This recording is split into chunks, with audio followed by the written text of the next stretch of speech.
Peter is a political scientist who works at one of several think tanks in Washington, D.C. A think tank is an organization that engages in research to solve particular problems, such as economic, political, technological, defense, and social problems.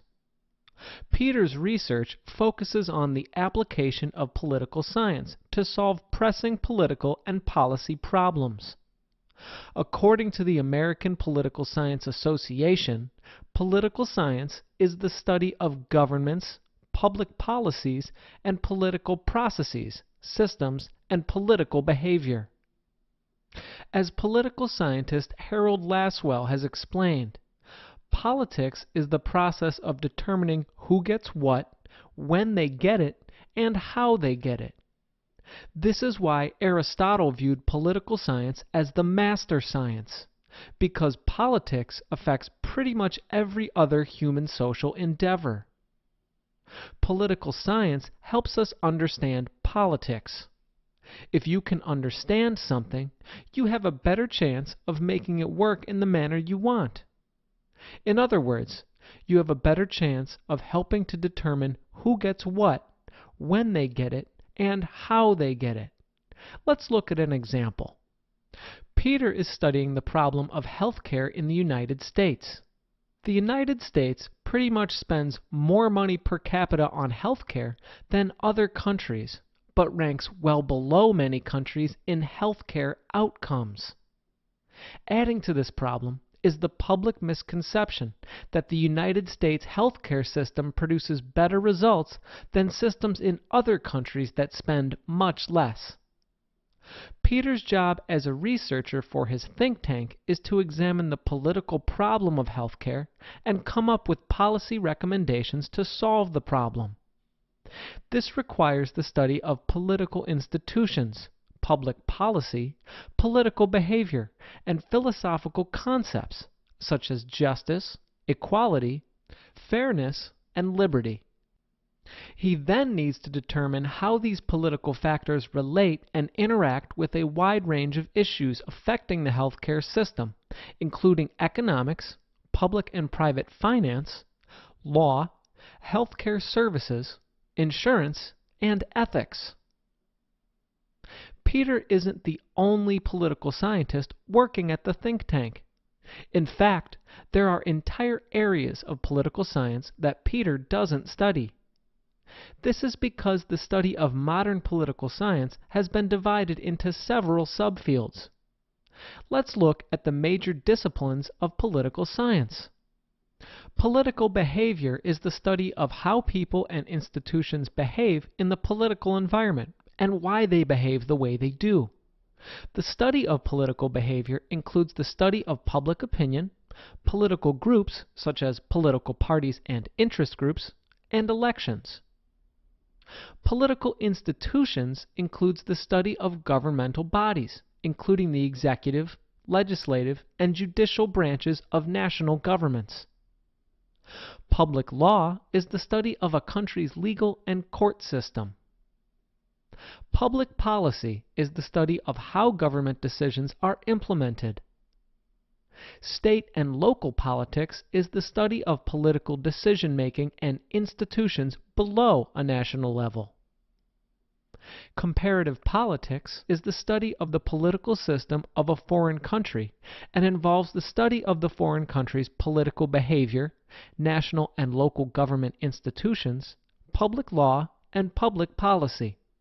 International relations is the study of the political interactions between two states or more states, e.g., between two or more sovereign countries, or non-governmental international actors, such as the International Monetary Fund, the World Bank, and the United Nations. It also involves the study of diplomacy and war as tools of state.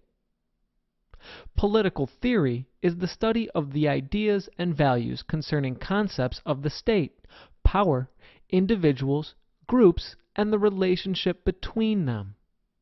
It often involves the application of philosophy and ethics. Let's review what we've learned. Political science is the study of political institutions, political processes, systems, political behavior, and political thought. The study of political science is important because politics touches nearly every human endeavor and plays a large part in determining who gets what and how and when they get it. Fields of political science study include political behavior, political institutions, public law, public policy, comparative politics, international relations, and political theory.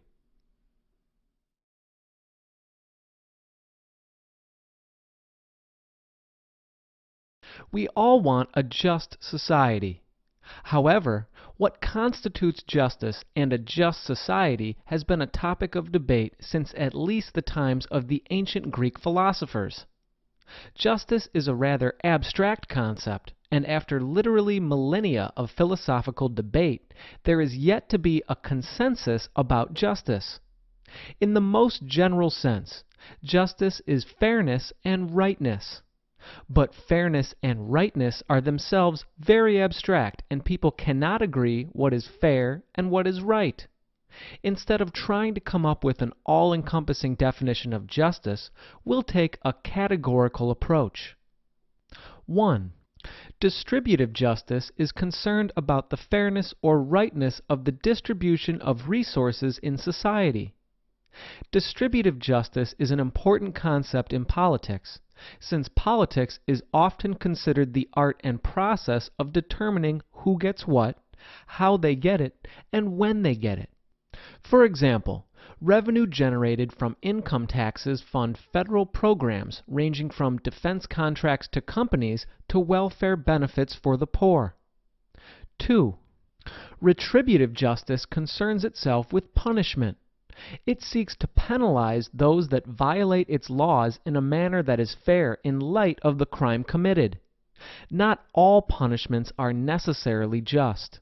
For example, nearly all citizens in the United States would find the death penalty inappropriate for shoplifting. 3. Corrective justice concerns correcting the damage done to an individual whose rights have been violated. For example, you have a right to be free from intentional injury and damage to your property caused by another. If someone intentionally burns down your house, corrective justice dictates that the culprit should not only be punished by the state, but should also compensate you for the loss of your property. 4. Procedural justice is not about a just result, but rather a just or due process. It involves fair legal procedures and fair trials. You can generally categorize distributive justice, retributive justice, and corrective justice as subcategories of substantive justice, which is concerned with a just society or just outcome. It's outcome or ends orientated.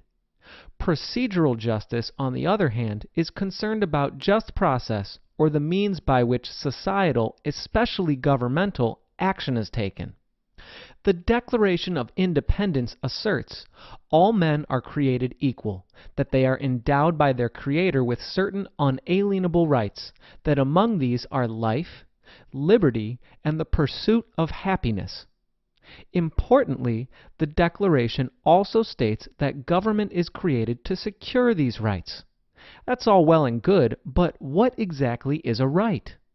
We can say that a right, in its simplest terms, is a privilege or entitlement to act, abstain from acting, or to be free from someone or thing from affecting you without your consent.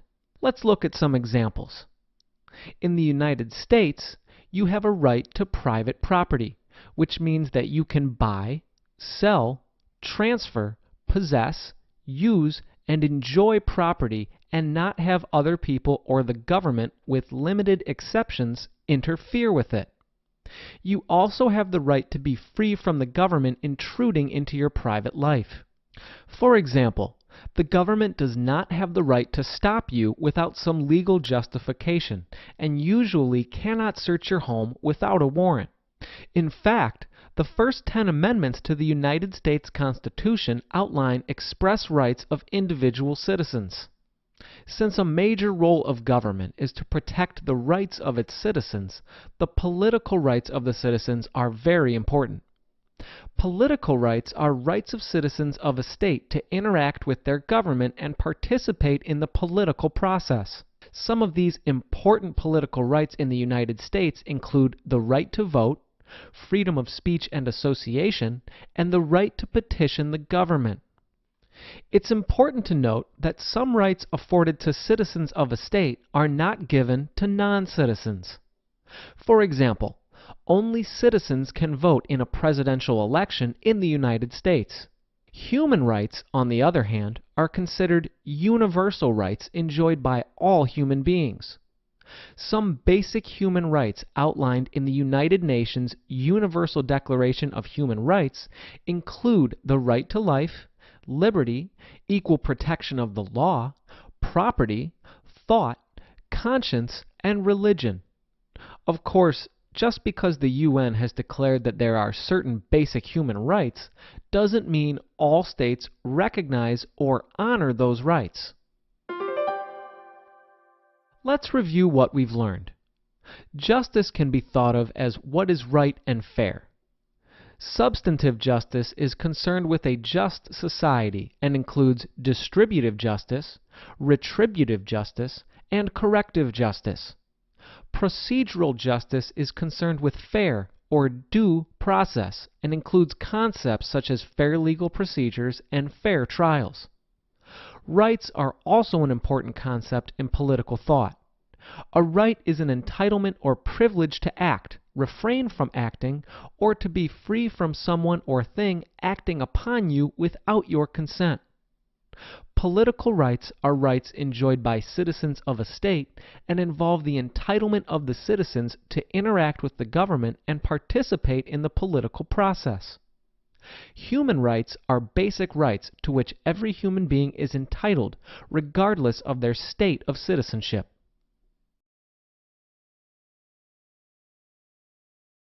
Meet Calvin. He holds different types of citizenships. Citizenship is a status held by a person that entitles the person to certain rights, privileges, and protections of a state, and also imposes duties and obligations on the person to the state. A state is a political entity that establishes law, order, and provides security to a geopolitical area. You can think of it as simply the institutions of government over a particular population and geographic region. The United States is a state. Each state determines its own requirements for citizenship. In the United States, citizenship can be established in two different ways. First, all persons born in the United States are citizens.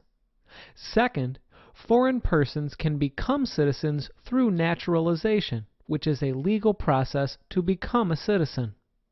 Calvin is a citizen of the United States. His citizenship entitles him to protection from the United States as well as certain rights. A government will protect its citizens from domestic crimes, terrorism, and foreign economic and military threats. In the United States, many of Calvin's important rights are outlined in the first 10 amendments to the United States Constitution, known as the Bill of Rights.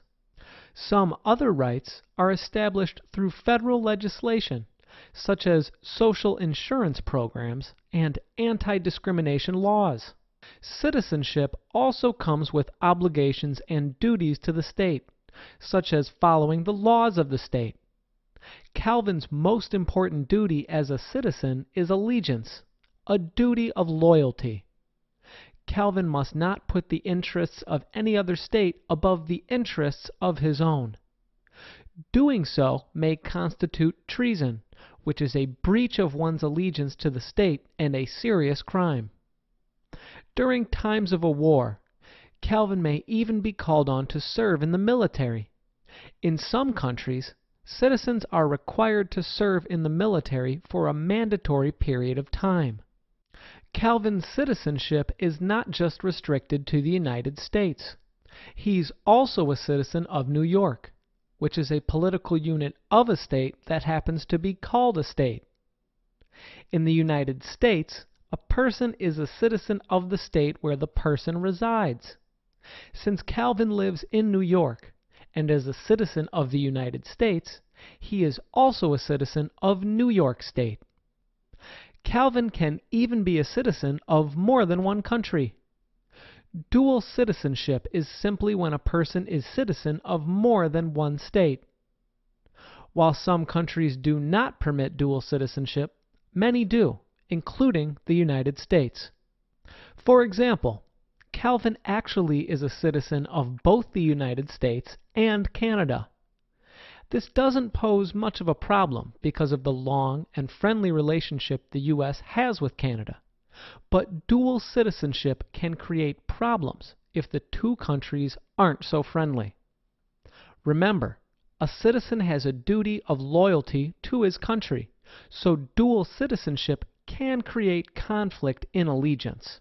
Civil society can be thought of as associational life. It's the organized activities and institutions in which people with shared interests and values participate. Civil society is neither based on for-profit business or the government. Civil society instead is somewhere in between the public sector and the private sector. In fact, some refer to it as the third sector.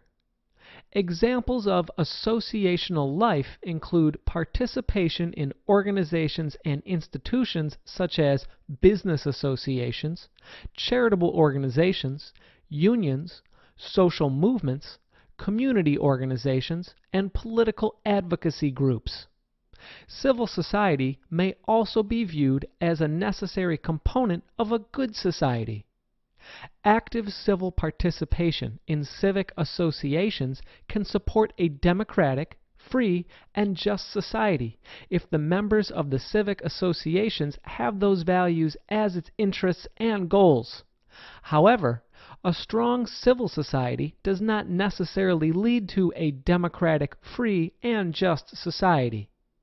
Of course, some civic organizations may support violence, bigotry, and other values that most would view as far from good.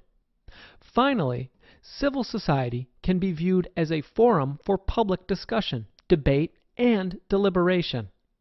The institutions and organizations that make up civil society provide a place where members with similar interests and values can meet, discuss, and debate the great issues of the day, including social problems and public policy.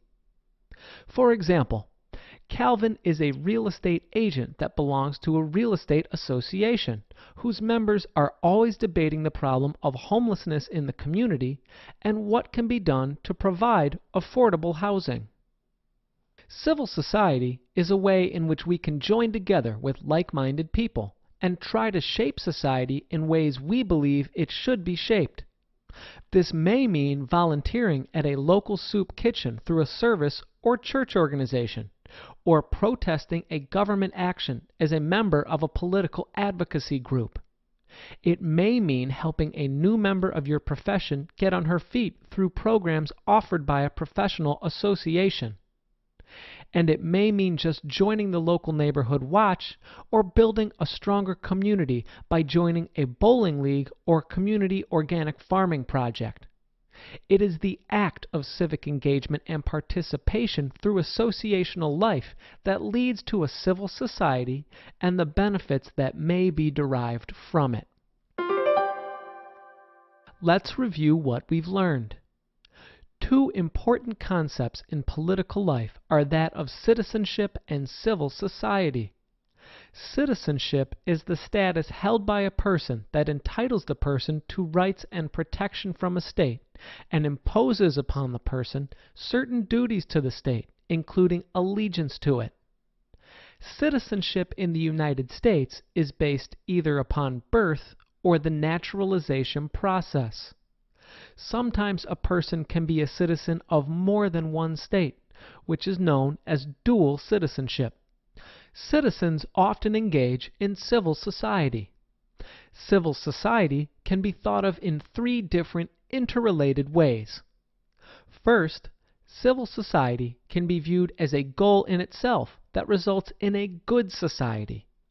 Secondly, civil society can be viewed as associational life, where individual citizens come together voluntarily to engage in shared interests and activities, which is outside both the purely public or purely private business sector.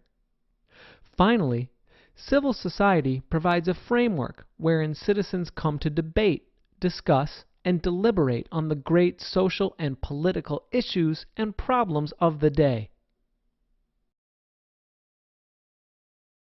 If an American is in need of emergency medical care, the first place that most seek treatment is through the emergency room at their nearest hospital. Even if the person has no medical insurance, they can be sure they will receive treatment if they go to the emergency room rather than a doctor. The reason they can count on this service is because the men and women in Congress have spent countless hours crafting public policies around healthcare that outline how providers will serve their patients. Public policy is the means by which a government maintains order or addresses the needs of its citizens through actions defined by its Constitution. If this definition sounds vague or confusing, it's likely because a public policy is generally not a tangible thing, but rather is a term used to describe a collection of laws, mandates, or regulations established through a political process. In the United States, for example, there have been recent changes to the healthcare system that now require every citizen to have health insurance. After a series of debates, evaluations, and analysis, the federal government arrived at the conclusion that this would be in the best interest of citizens and began crafting bills, insurance mandates, and other pieces of legislation to establish a system for how Americans receive healthcare treatment. Through this legal and political process, they have created a new public policy, which contains several different parts in order for it to serve its purpose. If you're a visual learner, imagine a jigsaw puzzle that contains 250 pieces. Now pretend that each of those 250 puzzle pieces represents a law, congressional act, or federal mandate related to healthcare in the United States. When you put all the pieces together properly, you arrive at your complete picture, which, in the case of this metaphor, would be the public policy.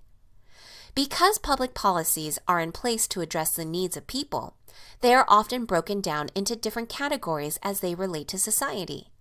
Looking at some examples of these categories should give you an idea of how public policy fits into each area of society.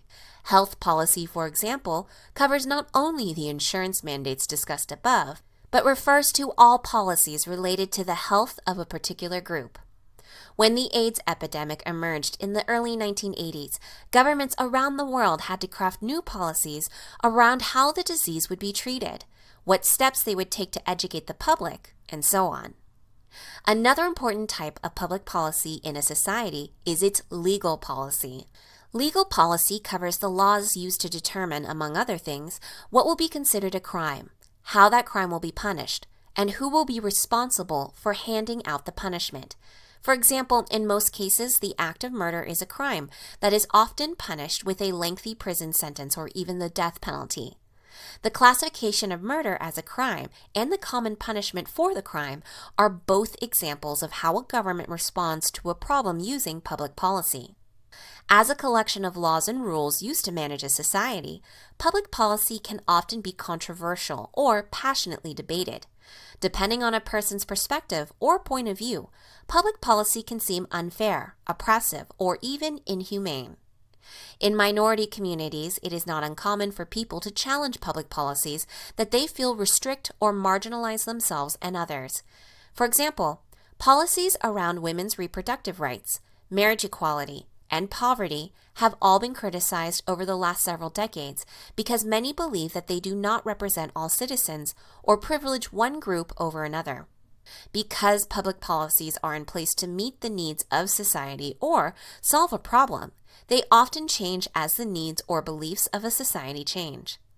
Given this reality, these challenges and protests of public policy are an important aspect of the political system that prevent policy from becoming outdated or no longer useful. As an umbrella term that covers many different pieces and areas of society, the process for crafting public policy is often long and complex. But no matter how long or complex it is, it usually starts with a single person or idea. For example, if a person felt that 16 years old was not an appropriate age for people to begin driving, he would have the right to try to have that policy changed. If he wanted to exercise my right to do this, he would begin by contacting his congressman or state representative, who would then draft and introduce a bill with the proposed changes to the existing policy. This is the point of origin in the process to create public policy, and it is likely the easiest part. The process by which a new public policy is created may start with a single person, but it can quickly develop into a debate that involves hundreds of people. Public policy is often reviewed, evaluated, and analyzed by experts before it moves forward. Depending on what the issue is, it might end up getting stuck for a long period in which it is debated, challenged, or defended before it moves forward. Finally, in some cases, citizens have the opportunity to vote on the policy to decide whether or not it will be established. In cases where a vote is not required, politicians are expected to make a decision that takes into account the needs or desires of all involved, not just their own opinion. Though it can often be hard to define or identify, a public policy is really nothing more than the laws and regulations used to maintain order or solve problems in the social sector. As a citizen of a particular nation, there are a vast number of public policies to address almost every aspect of your life, from the food you eat and the services you receive, to the laws you obey and even the air you breathe. Each has its own public policy that regulates it.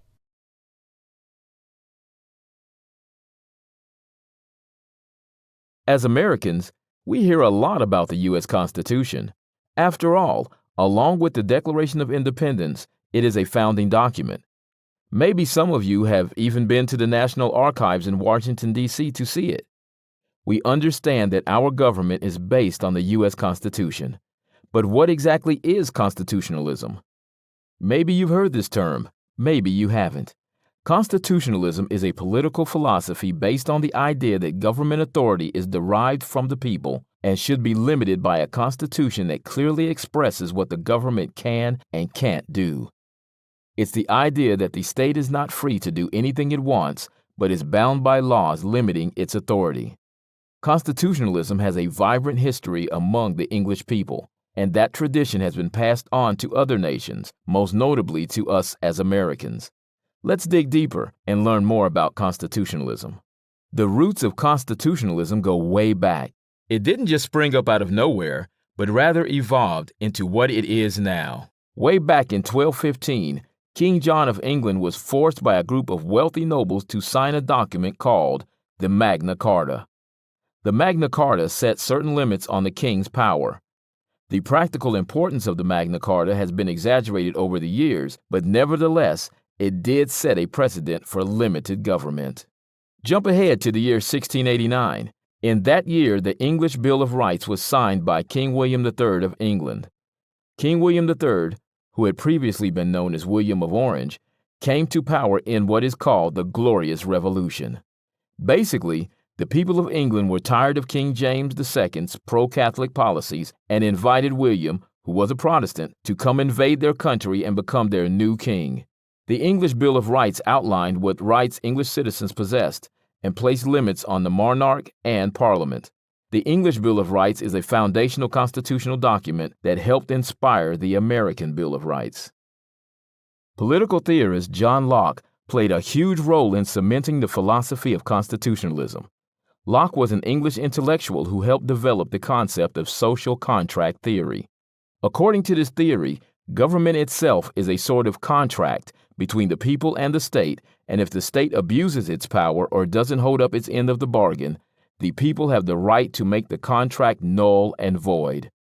Does this concept sound familiar? Yep. America's founding fathers were big fans of Locke, and his ideas provided the philosophical justification for American Revolution. The American Revolution was rooted in constitutionalism. Colonists were angry because, from their perspective, Parliament had overstepped its bounds by implementing a policy of taxation without representation. As we all know, the American Revolution led Thomas Jefferson to draft the Declaration of Independence. Note the Lockean sentiment in these lines, that to secure these rights, governments are instituted among men, deriving their just powers from the consent of the governed, that whenever any form of government becomes destructive to these ends, it is the right of the people to alter or to abolish it, and to institute new government. This idea is pure John Locke and pure constitutionalism. Once independence had been won, the United States operated under a constitutional document called the Articles of Confederation. However, this constitution proved ill-suited, and in 1789 a second constitutional document was adopted, what we now know as a U.S. Constitution. This document has served America well for over 200 years. In recent years, some Americans have expressed fear that America is moving away from its constitutional limits. This is particularly true among those who identify as political conservatives. In 1999, the Constitution Party was formed. This conservative third party adheres to a strict interpretation of the U.S. Constitution. It has not played a major role in American politics, however. Let's review. Constitutionalism is a political philosophy based on the idea that government authority is derived from the people and should be limited by a constitution that clearly expresses what the government can and cannot do. The Magna Carta set an early precedent for English constitutionalism. It was signed by King John of England in 1215 and set certain limits on what the king could and could not do. The English Bill of Rights was signed by King William III in 1689. It outlined what rights English citizens possessed and placed limits on the monarch and parliament. The social contract theory is a view developed partly by John Locke, stating that the government itself is a sort of contract between the people and the state, and if the state abuses its power or doesn't hold up its end of the bargain, the people have the right to make the contract null and void. The Declaration of Independence was written by Thomas Jefferson in 1776 and is based on Lockean ideas. The Constitution Party is an American conservative third party formed in 1999.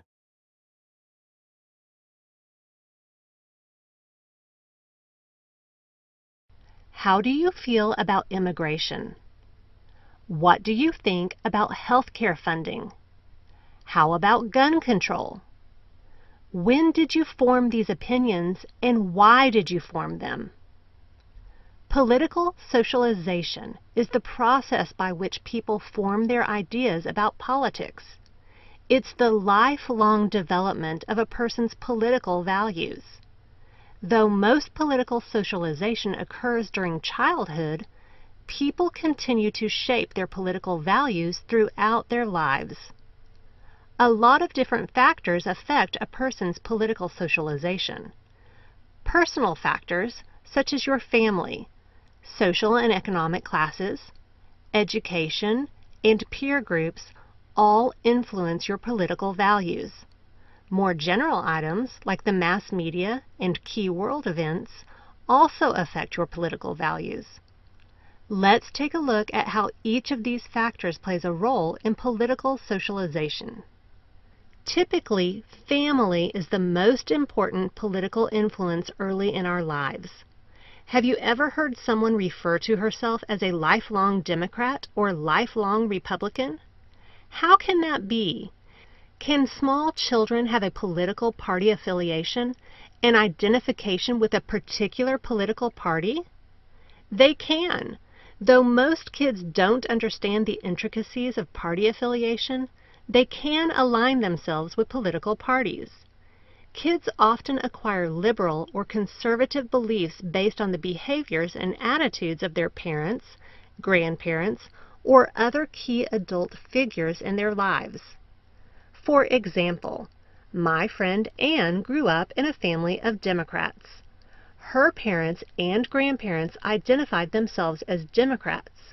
So from a very young age, Anne believed she was a Democrat without really knowing what that entailed.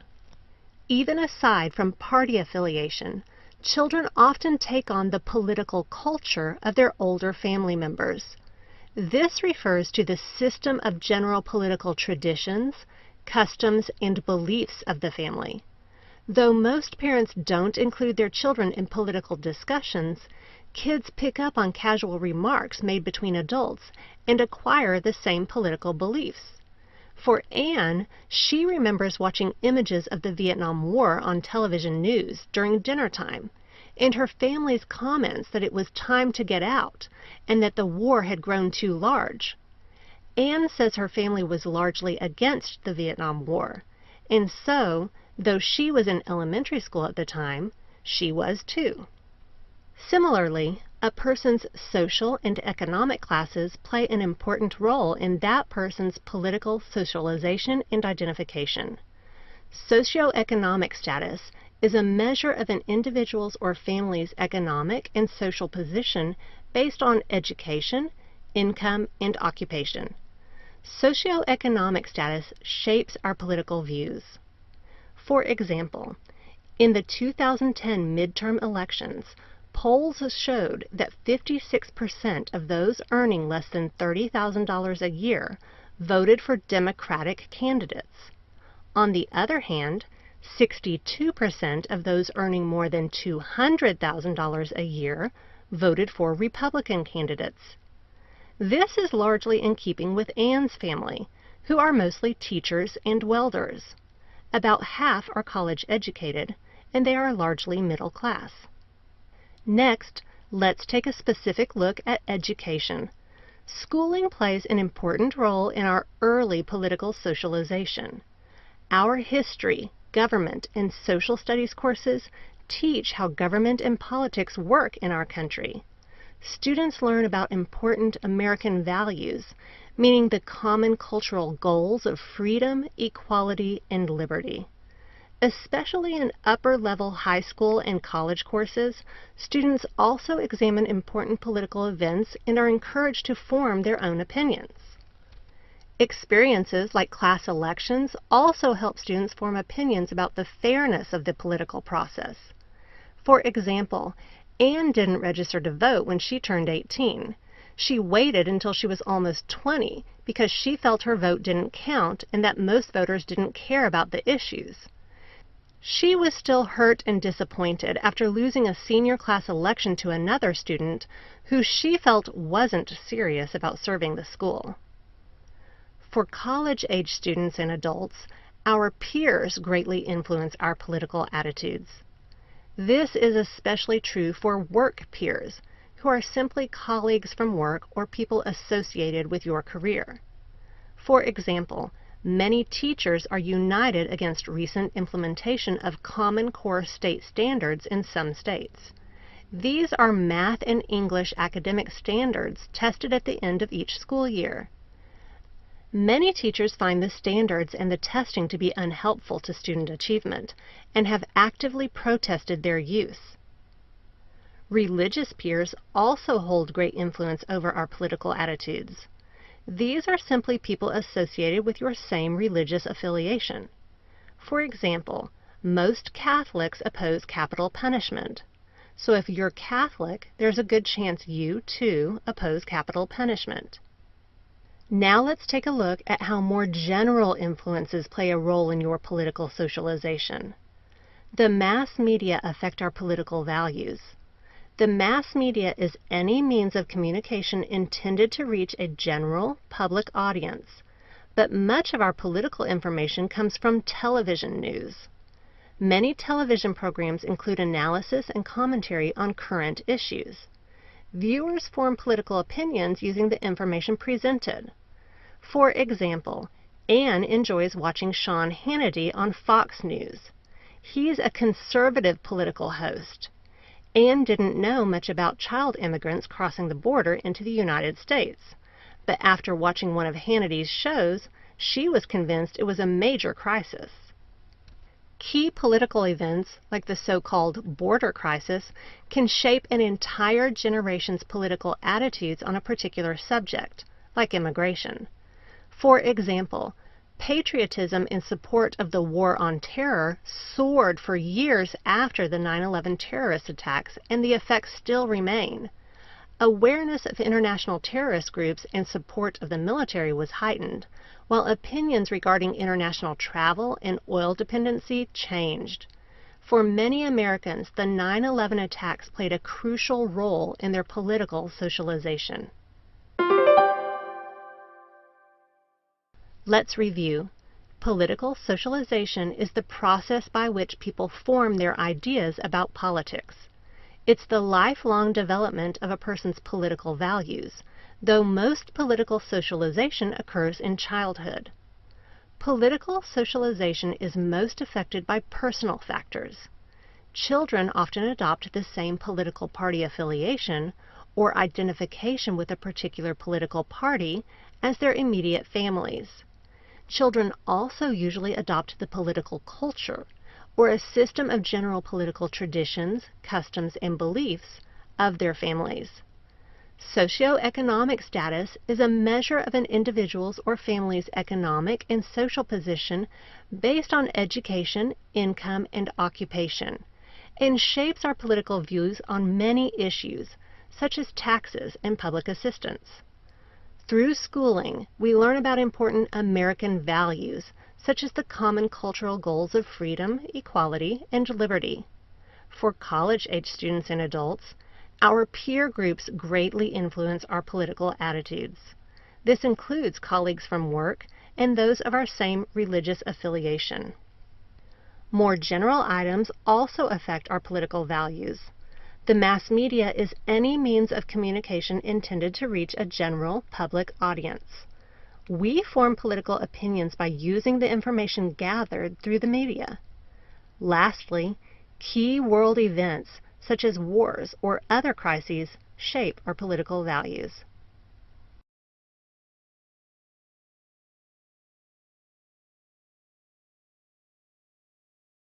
Adam Smith and Karl Marx both wrote about capitalism, or an economic system in which industry is controlled largely by private companies meant to generate profits. However, they came to very different conclusions about how the economy and society function. Adam Smith was born in Scotland in the early 1720s and is considered the father of modern economics. He attended university in Glasgow, Scotland, and developed the theories that continue to inform modern-day economic thought. He died in 1790. Karl Marx was born in 1818 to a wealthy and educated family in Germany. He attended university to study law, but quickly turned his attention to philosophy. Karl Marx is considered one of the most important social and economic thinkers of all time, and his work is still used to critique modern capitalist systems. Adam Smith's book, The Wealth of Nations, is considered one of the most important contributions to economic thought of all time. In this work, Smith argues that the most efficient type of economy is one in which individual producers produce as much as they want and then charge consumers any price they see fit. Adam Smith's rationale for this is the concept of the invisible hand. We can think of the invisible hand as a mechanism that regulates the economy without intervention. The idea is that this system will work because each person will try to maximize his or her own benefit. Although Smith could not directly observe this, he found examples in society to support this phenomenon. For example, since everyone is self-interested, producers would only sell goods for as much or more than they cost to produce, and consumers would only pay as much as the benefit they feel they would get out of the goods. This is known in contemporary economics as equilibrium, or a state in which all economic forces, such as supply and demand, are totally balanced. In the state of equilibrium, benefits would be maximized for both consumers and producers. In Smith's theory, there is little room for government involvement in the management of the economy. To illustrate this concept of the invisible hand, think about the following example. Say you like to go for a coffee on your way to work. You stop into a coffee shop in your neighborhood, plunk down $3, and head off to work with your hot cup of coffee. Smith would characterize this as the invisible hand at work. The coffee is worth more to you, the consumer, than those $3, and the owner of the shop, the producer, valued your $3 more than the cup of the coffee. You're both getting something out of this deal. Adam Smith advocated for what we call today a free market economy. A free market economy is one in which individuals can freely pursue their own benefit through being both a consumer and a worker. Smith believed that economic benefits in a society would spread out to everyone. For example, when a consumer purchases something, it helps a producer, who in turn might hire another worker. This is known as the trickle-down effect. Karl Marx wrote about capitalism in a very different way than Adam Smith. Whereas Smith saw the maximizing of self-interest resulting in a state of equilibrium, Karl Marx saw exploitation, or a situation where an individual is not receiving benefits to meet his or her needs. Marx believed that capitalism provided an advantage to those who are already wealthy because these individuals are able to own the means of production, or the facilities or resources required to produce goods. Poorer members of society don't have the resources to make a living in this way, so they're forced to sell their labor to the owning class. Marx termed these two classes the bourgeois, or the wealthy owners, and the proletariat, or the working class. In other words, under a capitalist system, the bourgeois take advantage of or exploit the proletariat.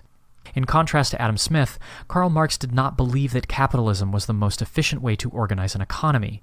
Marx believed that the bourgeois would seek to maximize their own interests by keeping the wages of the proletariat as low as possible, furthering poverty.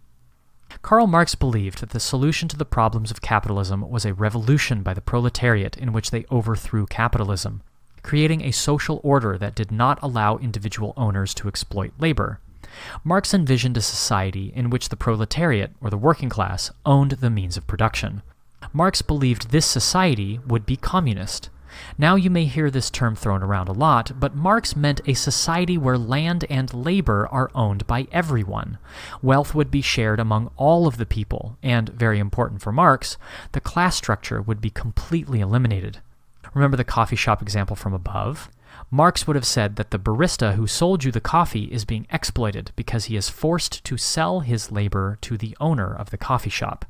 In Marx's ideal society, that coffee shop would be collectively owned by workers, and profits would be shared equally among everyone. Adam Smith and Karl Marx both wrote about capitalism, which is an economic system in which industry is controlled largely by private companies meant to generate profits, but had very different theories about how the system works. Adam Smith contended that the invisible hand was a self-regulating mechanism and that individuals within the economic system would pursue their individual interests to maximize their own benefits, creating a state of equilibrium, which is a state in which all economic forces, such as supply and demand, are totally balanced. He believed that this would lead to a completely free market economy in which individuals can freely pursue their own benefit through being both a consumer and a worker, where a trickle-down effect, or when a consumer purchases something, it helps a producer who might in turn hire another worker, is created. In contrast, Karl Marx believed that capitalism was a form of exploitation, or a situation where an individual is not receiving benefits to meet his or her needs. Specifically, that it was an exploitive economic system that disadvantaged the workers who sell their labor, or the proletariat, at the expense of the bourgeois, or the business owners. Marx believed that the proletariat should control the means of production, the facilities or resources required to produce goods, wherein the society would become communist, or a society where land and labor are owned by everyone. These men couldn't be more different in their approaches, but they both hold very strong views on the economic system in which we live today, and their words are just as valid today as they were hundreds of years ago. All of us know what it's like to be sick. Some of us may even remember being a little relieved that we got to miss school if we were sick when we were young. However, as we got older, we probably realized that there's nothing fun about being sick. In fact, when we were young and got to stay home when we were sick, the reason was just as much for us as it was for our classmates that were healthy. If we went to school while we were sick, we could have possibly spread our illness to others, and then they could have gotten sick as well. If this trend continued, it would create some major problems. While we understand that catching a cold or battling the flu is one of those pains of life, there are some other more serious types of infectious diseases that affect a much wider array of people. In fact, there are some health issues that are so serious that they affect groups of people worldwide. Globally, infectious diseases remain the leading killers of human beings. More than a quarter of all deaths today are linked to infectious diseases. We call those health issues that transcend national boundaries and governments and therefore require collaborative research among nations for their cure global health concerns. Infectious diseases are intertwined with numerous global issues and are inseparable from other political, economic, and cultural components.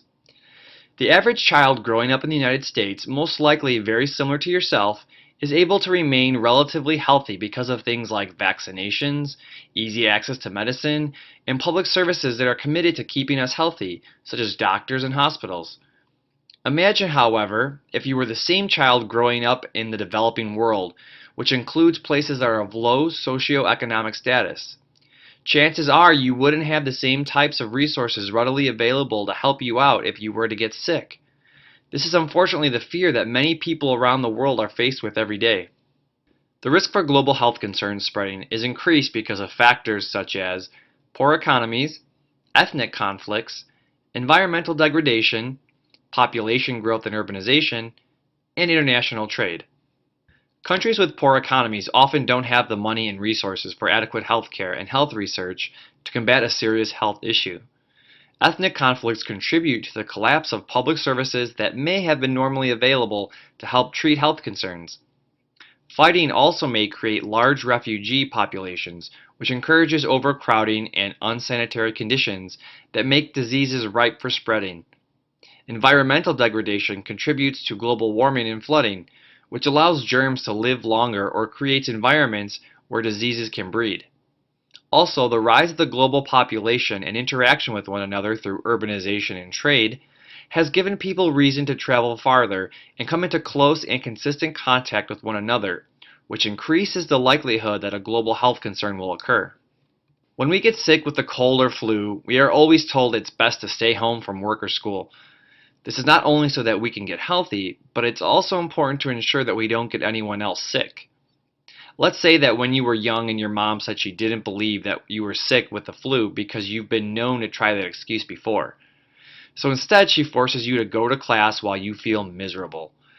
The more time you spend with your class, the more time you give the germs inside of you to spread to others, who in turn get sick themselves. If an illness spreads to a large number of people, we call this an epidemic. If an epidemic is long-lasting and affects the population globally, we call this a pandemic. Most global health concerns arise from the spread of infectious diseases. Some of the most dangerous infectious diseases that continually affect large populations include HIV/AIDS, influenza, malaria, tuberculosis, and SARS. These diseases spread in part because of poor education as to how to prevent their spreading, in addition to all the reasons we previously mentioned. It should be noted, however, that some global health concerns aren't caused primarily by infectious germs and viruses, but may result instead from inadequate diets and activity levels, like obesity. Obesity is one of the few global health concerns that is unique to highly developed countries. However, part of what makes something a global health concern is also how other countries come together and respond to the threat. Various national governments and health organizations, such as the World Health Organization, have come together to develop vaccines, as well as taken significant steps to help improve sanitation, nutrition, educational awareness, and medical technology in developing regions of the world. Global health concerns are health issues that transcend national boundaries and governments, and therefore require collaborative research among nations for their cure. These health concerns are our greatest threat to developing regions of the world because of their poor economies, lack of resources, and poor education. In general, though, global health concerns can spread for other reasons, such as ethnic conflicts, environmental degradation, population growth and urbanization, and international trade. If an illness spreads to a large number of people, it is called an epidemic. If an epidemic is long-lasting and seriously affects the global population, it can be upgraded to a pandemic. Lastly, some of the major health concerns that affect the world today include HIV/AIDS, influenza, malaria, tuberculosis, SARS, and obesity. Human life is all about adaptation, especially to our environments. If you live in Chicago, like myself, you know that the environmental conditions can change in a heartbeat. It's even an inside joke in Chicago that you can feel like you've gone through all 4 seasons in one day. In fact, past civilizations were confronted with some of the environmental challenges that we're familiar with today. For example, environmental decay forced people to abandon the once fertile regions of the Middle East known as the cradle of civilization. Or in more modern times, the advent of the Industrial Revolution greatly increased pollution amounts in Western Europe. However, there are some significant differences between those issues and ones we currently find ourselves facing. First, contemporary environmental issues have taken on a global scale, whereas in the past such issues were confined to small parts of the globe. Secondly, current environmental concerns are often products of our own doing, whereas in the past, concerns were much more to do with the confines of nature. Lastly, current environmental concerns are worsening at a more rapid pace than in the past. Ancient societies had more time and space to deal with environmental threats than we do today. Collectively, each of these qualities make an ecological challenge a global environmental concern. In this lesson, we will briefly cover some of the more major global environmental concerns, as well as discuss measures that are being taken to help correct them. One of the biggest global environmental concerns is related to the increase of the average global temperature. You might at first think, sweet, summer all year long. Unfortunately, these summers could become unbearably hot and lead to such things as floods, heat waves, disease, and drought. Flooding comes from the changing weather patterns, which in turn lead to increased sea levels and heavy rains. Heat waves can lead to more refugees and migration concerns, deaths from heat stroke and forest fires. Warmer weather also encourages wetter weather conditions, which are ripe for insect-transmitted illnesses. Droughts can also lead to crop failure and a decrease in tourism, all of which would have an effect on the global economy. There is a consensus among scientists that greenhouse gases are altering the atmosphere in ways that ultimately contribute to climate change and higher temperatures. Furthermore, the assumption is that human activities are the main causes of these climate developments due to the heavy development of industry, which creates pollution. What causes this situation is when the amount of carbon dioxide increases in the atmosphere and traps solar radiation, which then increases the atmosphere's temperature. This is called the greenhouse effect. The increase of pollution in the atmosphere not only leads to the changing in the global climate, but it also leads to some other serious problems. Acid rain and ozone depletion are two other global environmental concerns.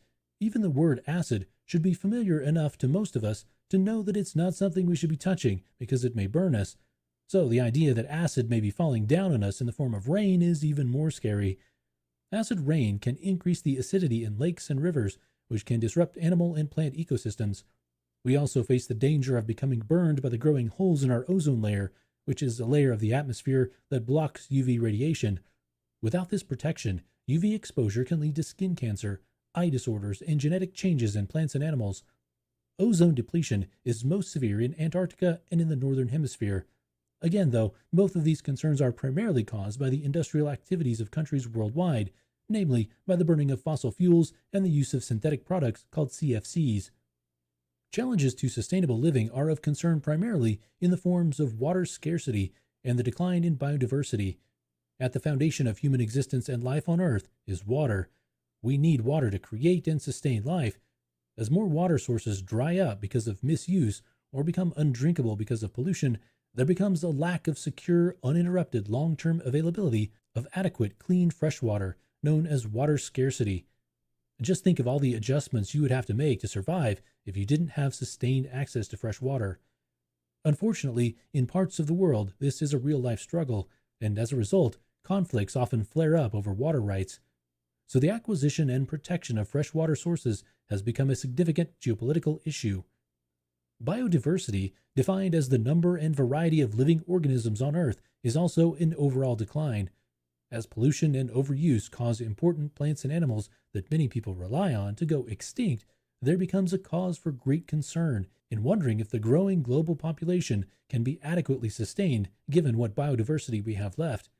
Luckily, the global community has taken notice of the growing environmental concerns and has tried to develop global agreements and treaties to slow down or even stop some of these environmental issues. For example, developed countries attempted to reduce the destruction of the world's biodiversity by the formation of an international regime called the Convention on Biological Diversity. This convention works on finding and implementing ways to conserve our natural resources as well as to use them in a fair and equitable way. Clearly, the most important global agreement regarding the environment, however, is known as the Kyoto Protocol. It is an international agreement on reducing carbon dioxide emissions. However, over the years, economic, scientific, and ideological disagreements have weakened the protocol's effectiveness. It is encouraging, however, that over 96 countries first supported and ratified the Kyoto Protocol. While there have been numerous international treaties in the 2010s, there has been a lot of criticism about the lack of enforcement mechanisms. Two such frameworks have been developed through the United Nations General Assembly, the Millennium Development Goals and the Sustainable Development Goals. Thus far, the problem with these goals was that the United Nations has limited enforcement mechanisms. These goals also had a rather broad framework, which, according to some critics, diluted their focus on the environmental aspects of both frameworks. Treating lacking valid consequences in case of member states not conforming to rules remains a significant problem with other international frameworks, such as the Paris Climate Agreement. Despite the fact that the treaty included most of the member states of the United Nations, many of them have not done enough in meeting those goals. Meeting the long-term temperature goal will be a difficult effort with a multilateral framework that doesn't have any legally binding enforcement mechanisms.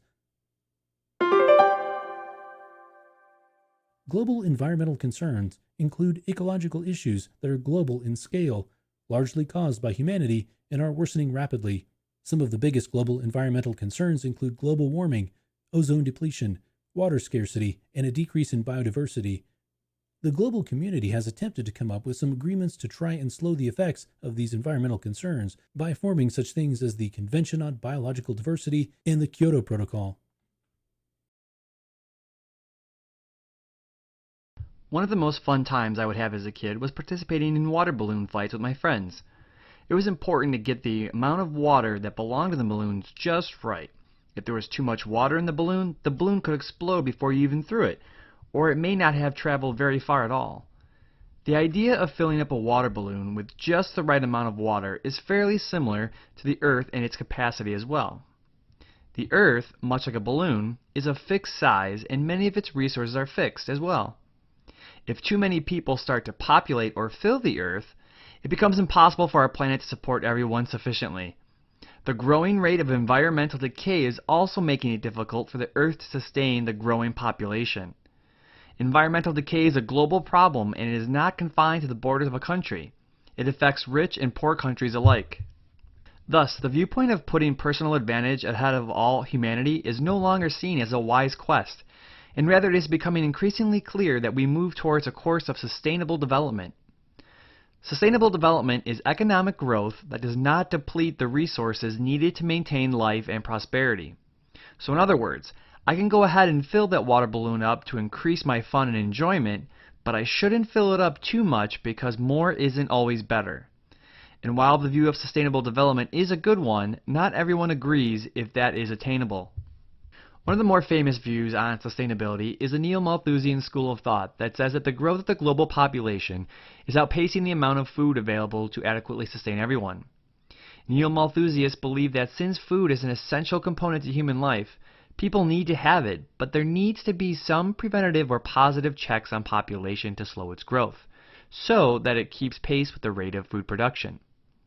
Not having enough food to sustain the population would lead to starvation, which in turn would lead to higher mortality rates and lower fertility rates.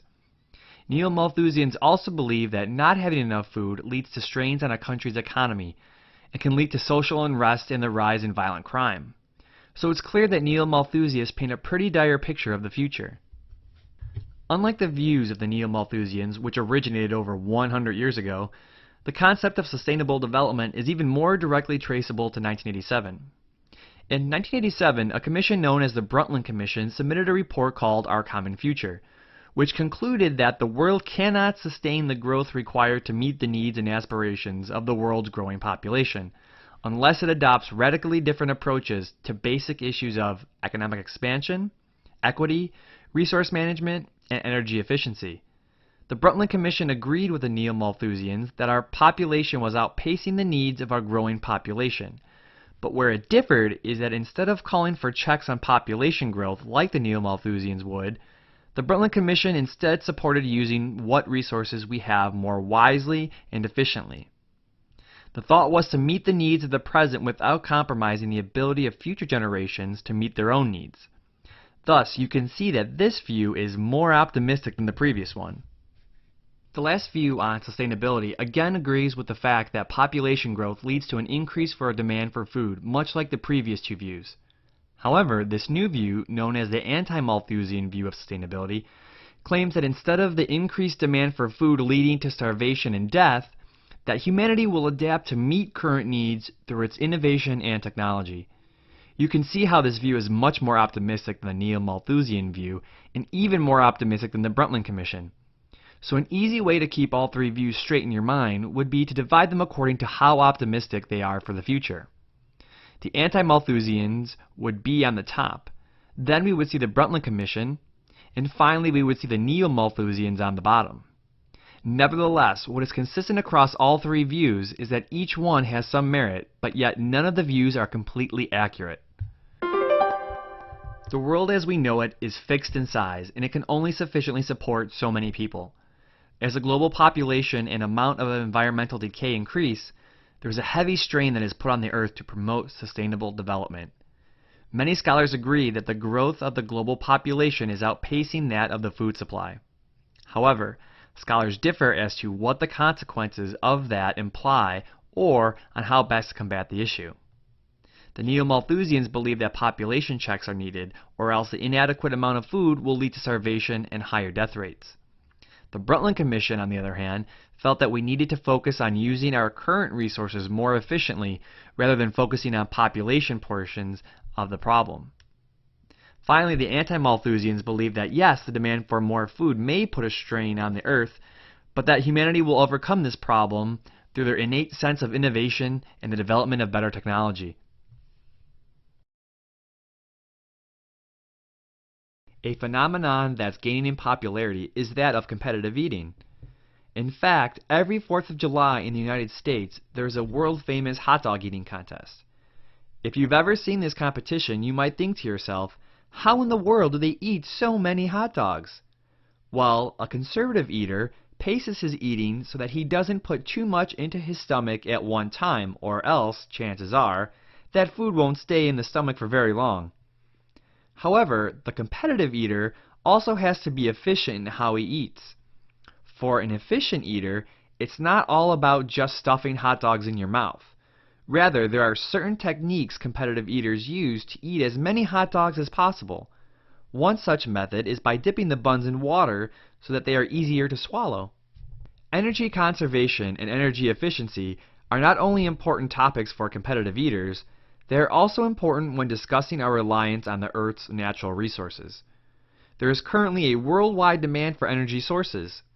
The International Energy Agency even predicts that the world will be using 50% more oil, which generates most of our energy, by 2030.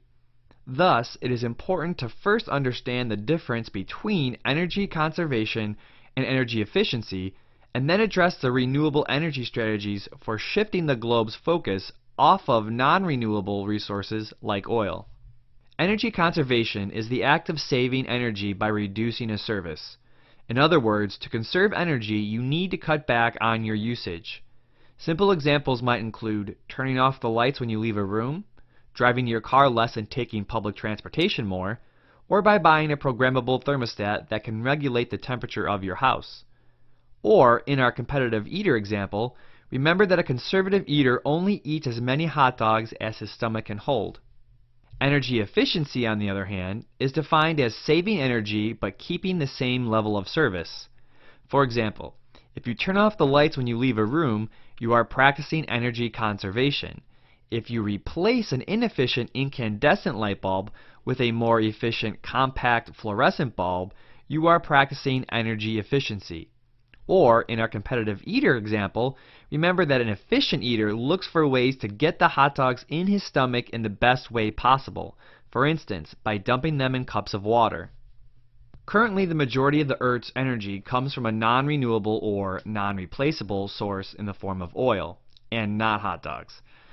Oil has also become more than being just a physical commodity and is now also a heavily influential financial asset.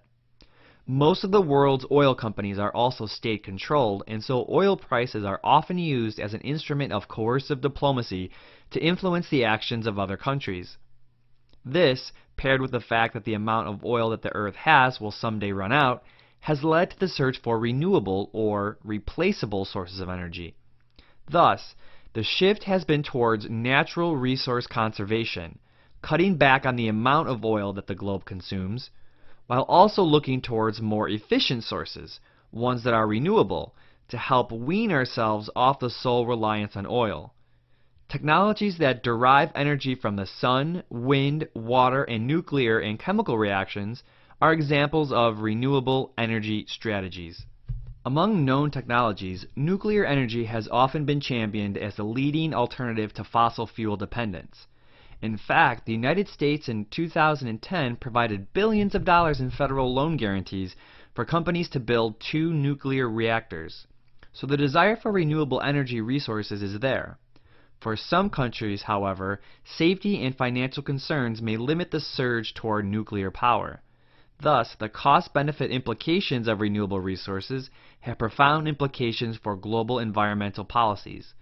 Germany and Japan, for example, are decommissioning their nuclear power plants over safety concerns, but at the same time, nuclear power plants are also the cheapest zero-carbon electric power generators. While large-scale use of renewable sources of energy reduces energy scarcity and pollution, it also carries some noticeable geopolitical implications. Some countries are able to harvest energy more efficiently than others, and so production shifts to those countries that can do so most efficiently. This in and of itself can create social and political imbalances, where those countries that can produce energy more efficiently than others would most likely gain in global influence. Therefore, countries face a make or buy decision where a country has to choose between cheaper electricity imports from regions with more favorable conditions and the choice to keep the domestic supply of energy secure and produce it themselves. This choice weighs the options of saving a country money and strengthening its economy, but also lessening its political influence in the global trade arena. Our reliance on non-renewable energy sources, namely oil, is a large concern for the global community because of its cost, fixed amount, and threat for pollution. Thus, countries are increasingly looking for ways to increase energy conservation by decreasing their reliance on oil, as well as increasing their energy efficiency by using renewable energy sources like water, sun, wind, nuclear, and chemical reactions. However, just as oil has been used as a diplomatic poker chip to influence the actions of other countries, there is some worry that the shift to renewable resources may create similar conditions, since there will naturally be some countries that are able to produce and harvest natural energy sources more so than others.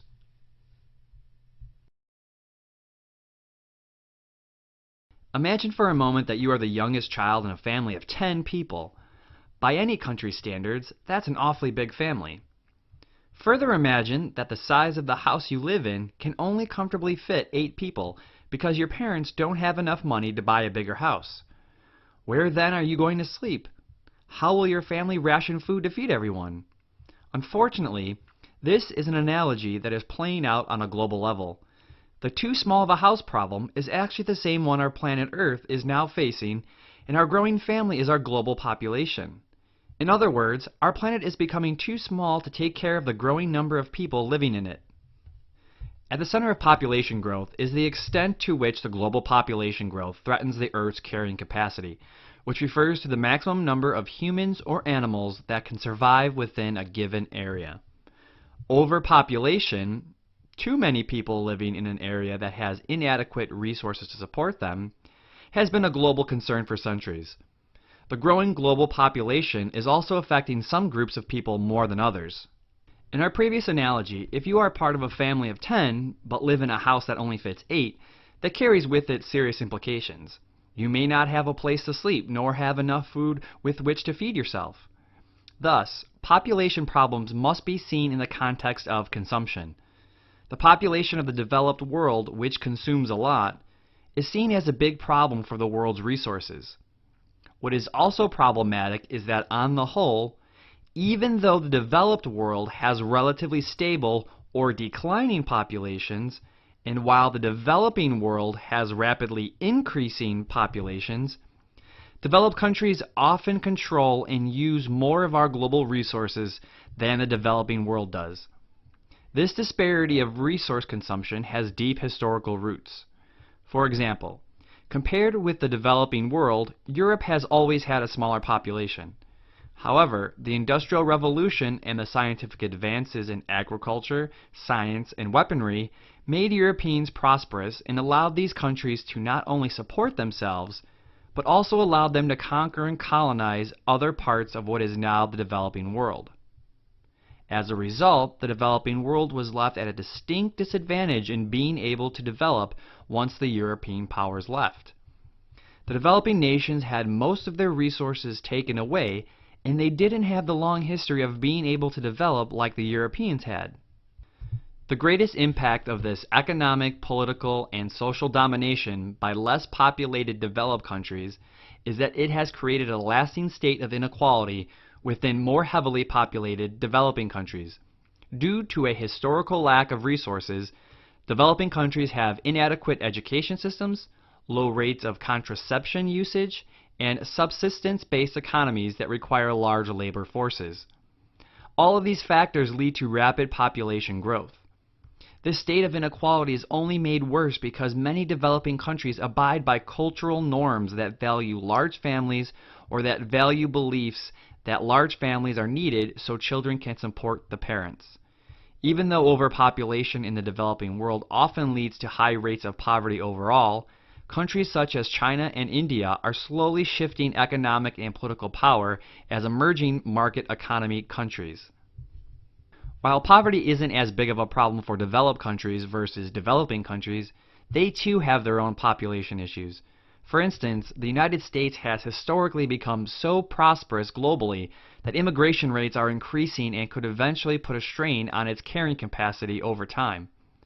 Other developed countries are actually seeing a decline in population rates. Russia, for example, has high rates of communicable disease, alcohol poisoning, environmental problems, and abortion rates, which have all led to the sharp decline in their overall population. Again, if we think back to our too small of a house analogy, the easiest solution might be to find a way to get a bigger house. Unfortunately, this solution isn't possible when our house is our planet. The Earth isn't going to grow anymore, and except for moving to a bigger planet, we need to find other solutions to keep our global population rate in check. The goal of addressing global population growth is to keep the global replacement rate stable. The replacement rate is the rate at which the number of people leaving the Earth, either through death or migration to different regions within, balances out the rate at which people are entering a region by birth or immigration. Governments and non-governmental organizations have done a number of things to try and address problems arising from rapid population growth. For instance, it is generally agreed that women's level of education strongly influences fertility rates. Education helps influence things such as choices to use contraception, the age of marriage and childbearing, as well as employment opportunities outside the home. Thus, educating women has been a solid option for population control. There have also been more controversial approaches to curbing population growth, such as China's one-child policy. China established the State Family Planning Bureau to formulate policies and procedures for enforcing the one-child policy. Family planning committees at the local level, a part of the Communist Party, are responsible for rewarding those who comply with the policy and punishing those who violate the one-child policy. The issue of controlling the global population has been to ensure that overpopulation doesn't risk the collapse of the globe's carrying capacity. Currently, the global replacement rate is not stable. Also historically, developing countries have had more issues of overpopulation than developed countries. This is because of the historical roots of colonization and the industrial and scientific advancements made by some countries before others. Developed countries do, however, have their own population issues and are actually in some parts experiencing a decline in overall population. To combat the issue of overpopulation in developing countries, governments and non-governmental organizations have tried to increase educational opportunities for women, and in some extreme cases, such as China, have instituted a one-child policy. Think about everything you buy or spend money on during an average day. How much money do you think you spend? $5, $10, $20, or much more? Across the world, there is a wide range of money spent by each person per day. People who live in regions where the amount of money spent per day is high might be considered wealthy, while people who live in regions where the amount of money spent per day is low might be considered poor. Poverty is the term used to describe when a person is unable to meet their basic needs due mainly to economic constraints. The basic needs of a person are clean water, adequate food, shelter, health, and education. When a person does not have these basic needs due to economic constraints, they are considered to be living in poverty. Internationally, the poverty line is considered living on around $2 a day. Although this definition might seem shocking due to the low amount of money, it gets worse. There are people who are considered to live in extreme poverty and who survive on less than $1.25 a day.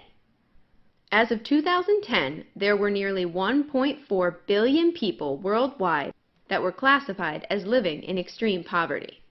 This means that nearly 1 out of every 5 people on Earth is living in extreme poverty and not having their basic needs met. Although the amount of money a person lives on each day is a major indicator of poverty, there are also many other characteristics of a nation in poverty, including birth rates, death rates, and age structure. Birth rate, which is the number of individuals born per 1,000 individuals per year, is high in poverty-stricken nations. When looking strictly at the number of babies born per woman, the statistics are very different based on the economy of the country.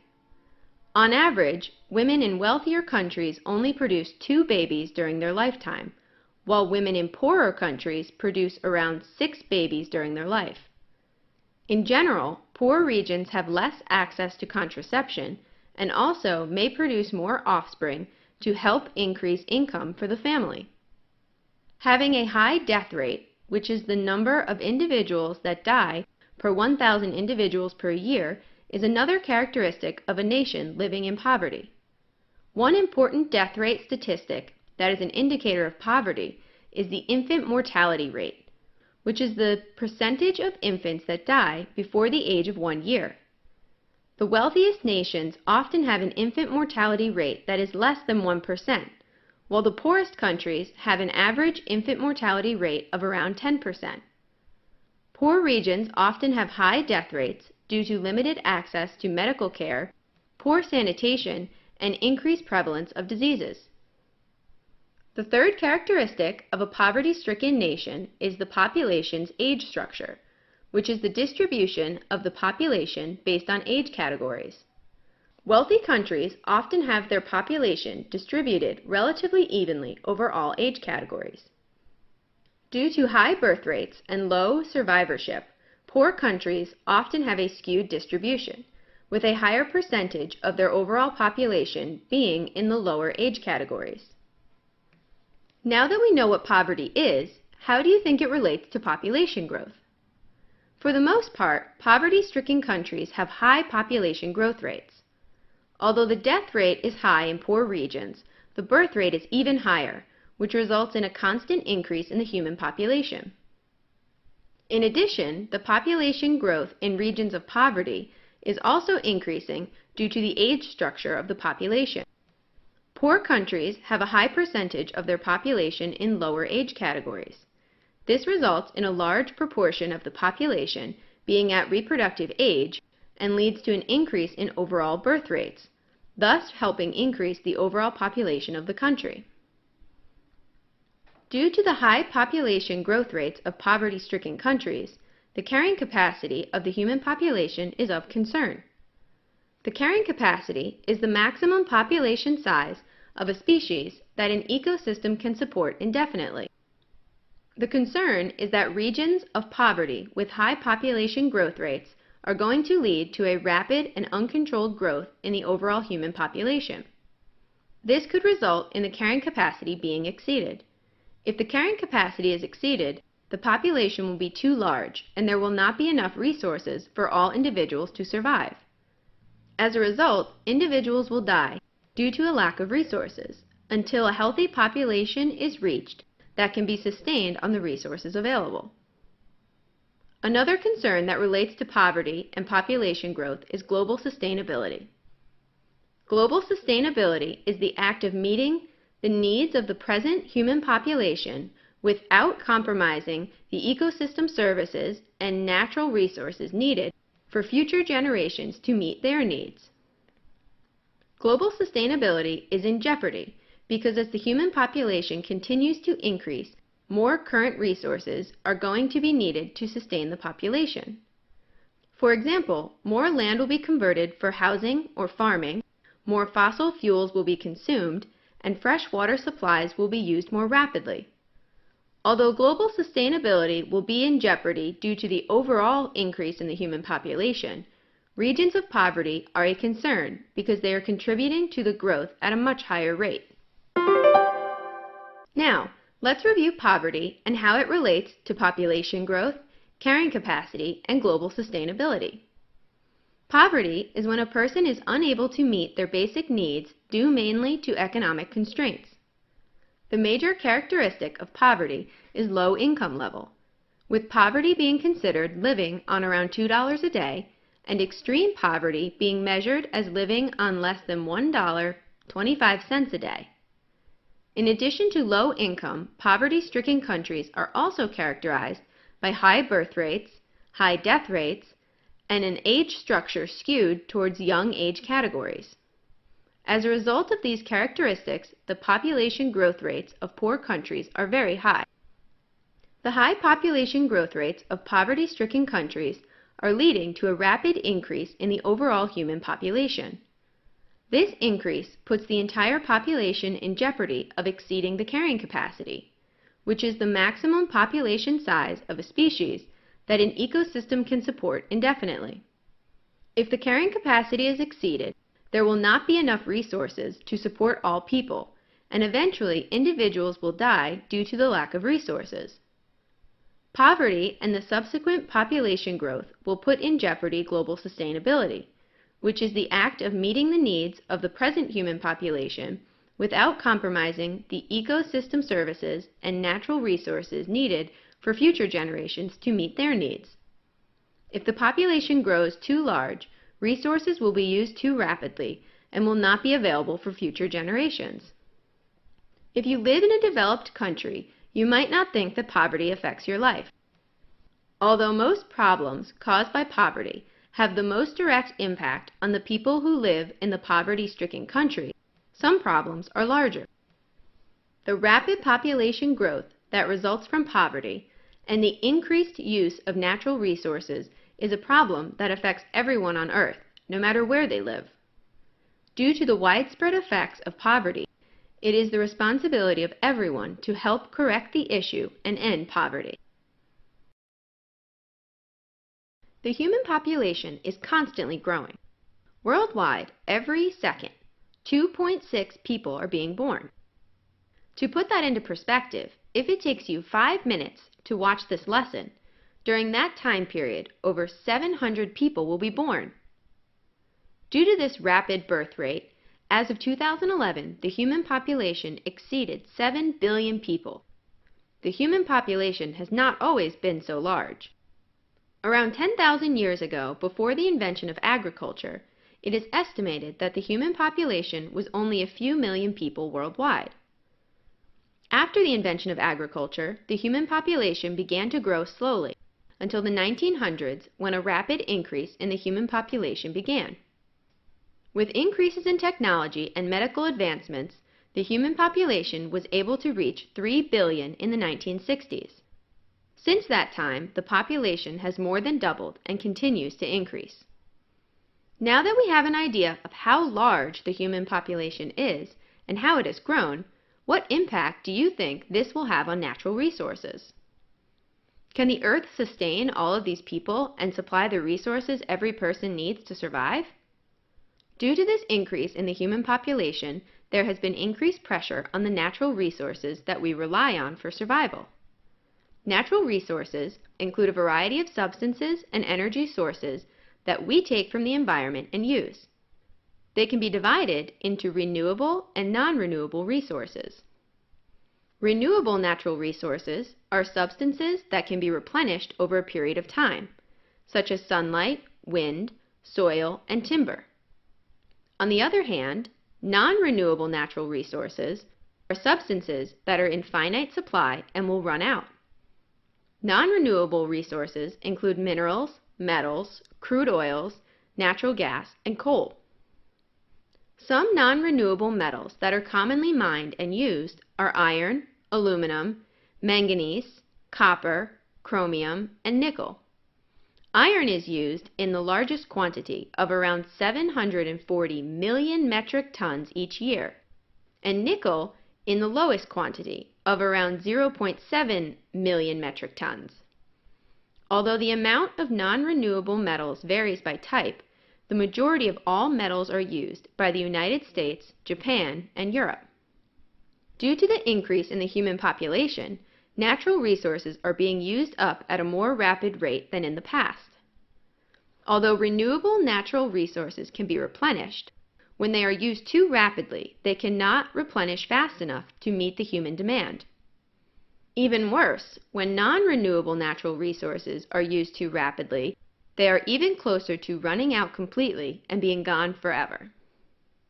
When examining human populations and their impact on natural resources, the term ecological footprint is often used.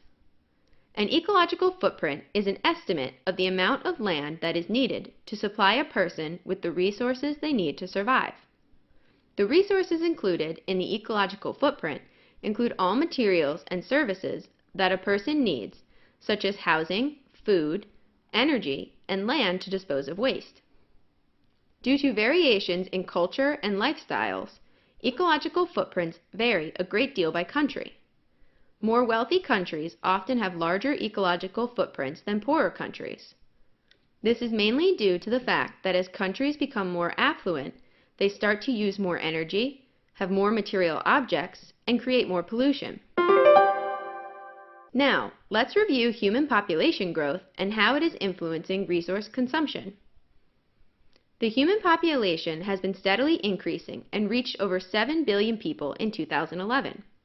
All humans require resources for survival, and this rapid population growth is putting a great deal of stress on natural resources, which are substances and energy sources that we take from the environment and use.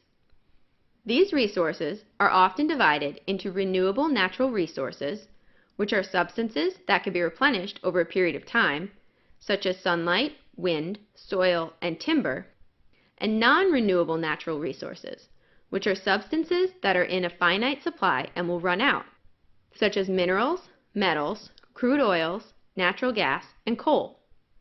As the human population increases, these natural resources are being used at a much more rapid pace. Renewable natural resources cannot be replenished fast enough, and non-renewable natural resources are getting closer to running out for good. The overall future of natural resources depends a great deal on people's ecological footprint, which is an estimate of the amount of land that is needed to supply a person with the resources they need to survive. In order to reduce our pressure on the Earth's resources, we each need to reduce our overall ecological footprint by using renewable sources, recycling materials, and limiting our reliance on non-renewable natural resources. Meet Kyle. Kyle has lived all over the world. Many people are at least somewhat like Kyle, in that it's very rare for people today to live in the same house, city, or state for their entire lives. When a person moves from one place to another, we call this migration. So as Kyle moves from place to place, he is migrating.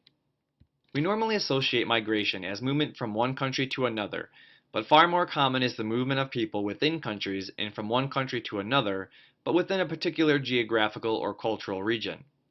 An example would be if our world traveler Kyle moved from France to Germany. He is moving to a different country, but is still also staying within Western Europe. Although the causes for migration are diverse and vary from one person to the next, all reasons for migration can generally be divided into two categories: push and pull factors. Push factors are negative developments and circumstances that motivate or force people to leave their homes. Pull factors, on the other hand, are positive developments inducing people to move from their homes to someplace else. There may be some unfortunate circumstances that push Kyle out of his current home. Some examples are more naturally occurring, such as natural disasters, famine, and disease, whereas others are largely man-made. Man-made push factors include many things, and one of which is abuses of fundamental rights. So if Kyle were a Jew living in Germany during World War II, he most likely would have been forced to flee the country because of Nazi persecution. The government of Kyle's country may also push Kyle to resettle elsewhere to achieve cultural sameness. This is particularly the case in newly independent countries where incompatible ethnic groups are forced to live within artificially constructed boundaries. Kyle may also be pushed from his country if he is seen as opposing the government because strict governments do not like people who do disagree with them. The country Kyle may live in may also push him to migrate to achieve economic and national security objectives. Borders and migration are of great political concern, and countries have forcibly removed groups from a country in order to stabilize their economic and cultural development as well as to maintain their national security. Migrants sometimes become a strain on an economy because there are too many new people to support. Countries are also wary to let too many migrants come into their borders for fear that it may lose its cultural identity or come under threats of political dissidence which could threaten national security. High levels of violence and political instability may also be a push factor for migration. Lastly, globalization and discrimination are also push factors. Globalization's emphasis on diminished government involvement in the economy can result in inadequate support for small rural communities or alternative sources of employment. Thus, Kyle may have to move out of his small rural community to a place where he can have more opportunity for work and better pay elsewhere. Specifically for instances where abuses to human rights and high levels of violence and political instability are involved, many migrants often become refugees, or migrants living outside of their country of origin who are unwilling or unable to return. If a refugee attempts to obtain permanent residence in the country to which they fled, they are said to be asylum seekers. The concept of granting asylum was first put into practice during the 1951 United Nations Geneva Convention that stressed that individuals or groups persecuted on the grounds of race, religion, nationality, membership in a particular group, and holding certain political opinions would be recognized as refugees and granted asylum. Some countries have since expanded this definition to include women and homosexuals fleeing violence and sexual abuse. There are also times where our world traveler Kyle actually wishes to move to another location instead of being forced to go against his will. One such factor that pulls him to move may be the desire of freedom if his current country is ruled by unfair laws. Another pull factor is economic opportunities. Kyle may very well be able to make more money or get a better job if he decided to move to another area. Globalization can also be a pull factor in addition to a push factor. Globalization makes the world seem smaller since different cultures receive more exposure to others. Thus, Kyle may move to be a part of a culture he might see as a better fit for his lifestyle. Family reunification is also an influential pull factor. Kyle may move to another location for one reason and send money back home to help support his other family members. However, his other family members may choose to move as well in order to join him and keep their family whole. Sparsely populated area movements may also be a pull factor for some in order to tap untouched resources or create a new commercial opportunity or living area. Lastly, Kyle may also move and study abroad in order to gain educational and cultural opportunities. The process of moving from one place to another is called migration. While there are many reasons why a person might move, most reasons can be categorized as either push or pull factors. Push factors are negative developments and circumstances that motivate or force people to leave their homes, whereas pull factors are positive developments inducing people to move from their homes to someplace else. More specifically, push factors can include natural disasters, famine, and disease, abuses of fundamental rights, desire to achieve cultural sameness, expulsion due to government opposition, desire to achieve economic and national security objectives, high levels of violence and political instability, and globalization and discrimination. In some cases, some of these push factors force individuals to become refugees in other countries who seek asylum. There are also pull factors which include freedom, economic opportunities, globalization, family reunification, sparsely populated areas, and educational and cultural opportunities.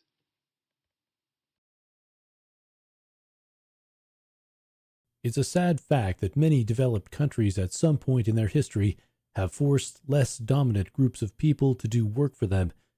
In fact, in the United States, slavery was a defining issue that led to our own Civil War and has had a lasting effect on our society to this day. Today, however, it's probably incomprehensible to most that slavery still exists in the world, let alone in the United States. The forced movement of people within or between countries is known as human trafficking. More specifically, when people are forcibly moved under false pretenses and then forced into labor or prostitution, this is known as contemporary slavery. It is impossible to know exactly how many people are trafficked worldwide, but the CIA estimates that 20,000 people are trafficked in the United States alone. The reason for human trafficking's continued existence is strongly related to the increasing levels of economic and cultural globalization. Global inequality and demographic factors in many countries contribute to the rapid growth of labor migration, a development in which most countries participate. Migrants are employed to do the most strenuous and undesirable jobs in most countries because it is often the only way they can earn a wage. This is because most people who are targets of trafficking and contemporary slavery come from disadvantaged areas and are looking for ways to support themselves and their families. Another factor that makes human trafficking increasingly prevalent is the feminization of migration, or the increasing percentage of women and people who identify as women in the migrant population. In many areas, they are generally perceived to be replaceable commodities by human traffickers. Thus, many criminal organizations collaborate to maximize their profits by trading women and girls like property. Certain areas of Africa, the Middle East, and Asia are known for viewing women in this manner. Most of the people in this demographic who are trafficked are then forced into prostitution, regardless of their age. The global response to human trafficking has largely been ineffective. Several efforts to address this problem have been made at both national and global levels. In 1989, the European Parliament adopted a resolution that called for tough measures to eradicate human trafficking. The Fourth World Conference on Women declared that women's rights are human rights and adopted a platform that called on governments to dismantle criminal networks engaged in trafficking women. The United Nations has also put forth a measure called the UN Protocol Against the Trafficking in Women and Children to get countries to commit to ending the practice. In the United States, a coalition of Democrats, Republicans, feminists, and evangelical Christians pressured the U.S. Congress to enact the Victims of Trafficking and Violence Protection Act to prosecute traffickers in the United States and to take action abroad against the global crime.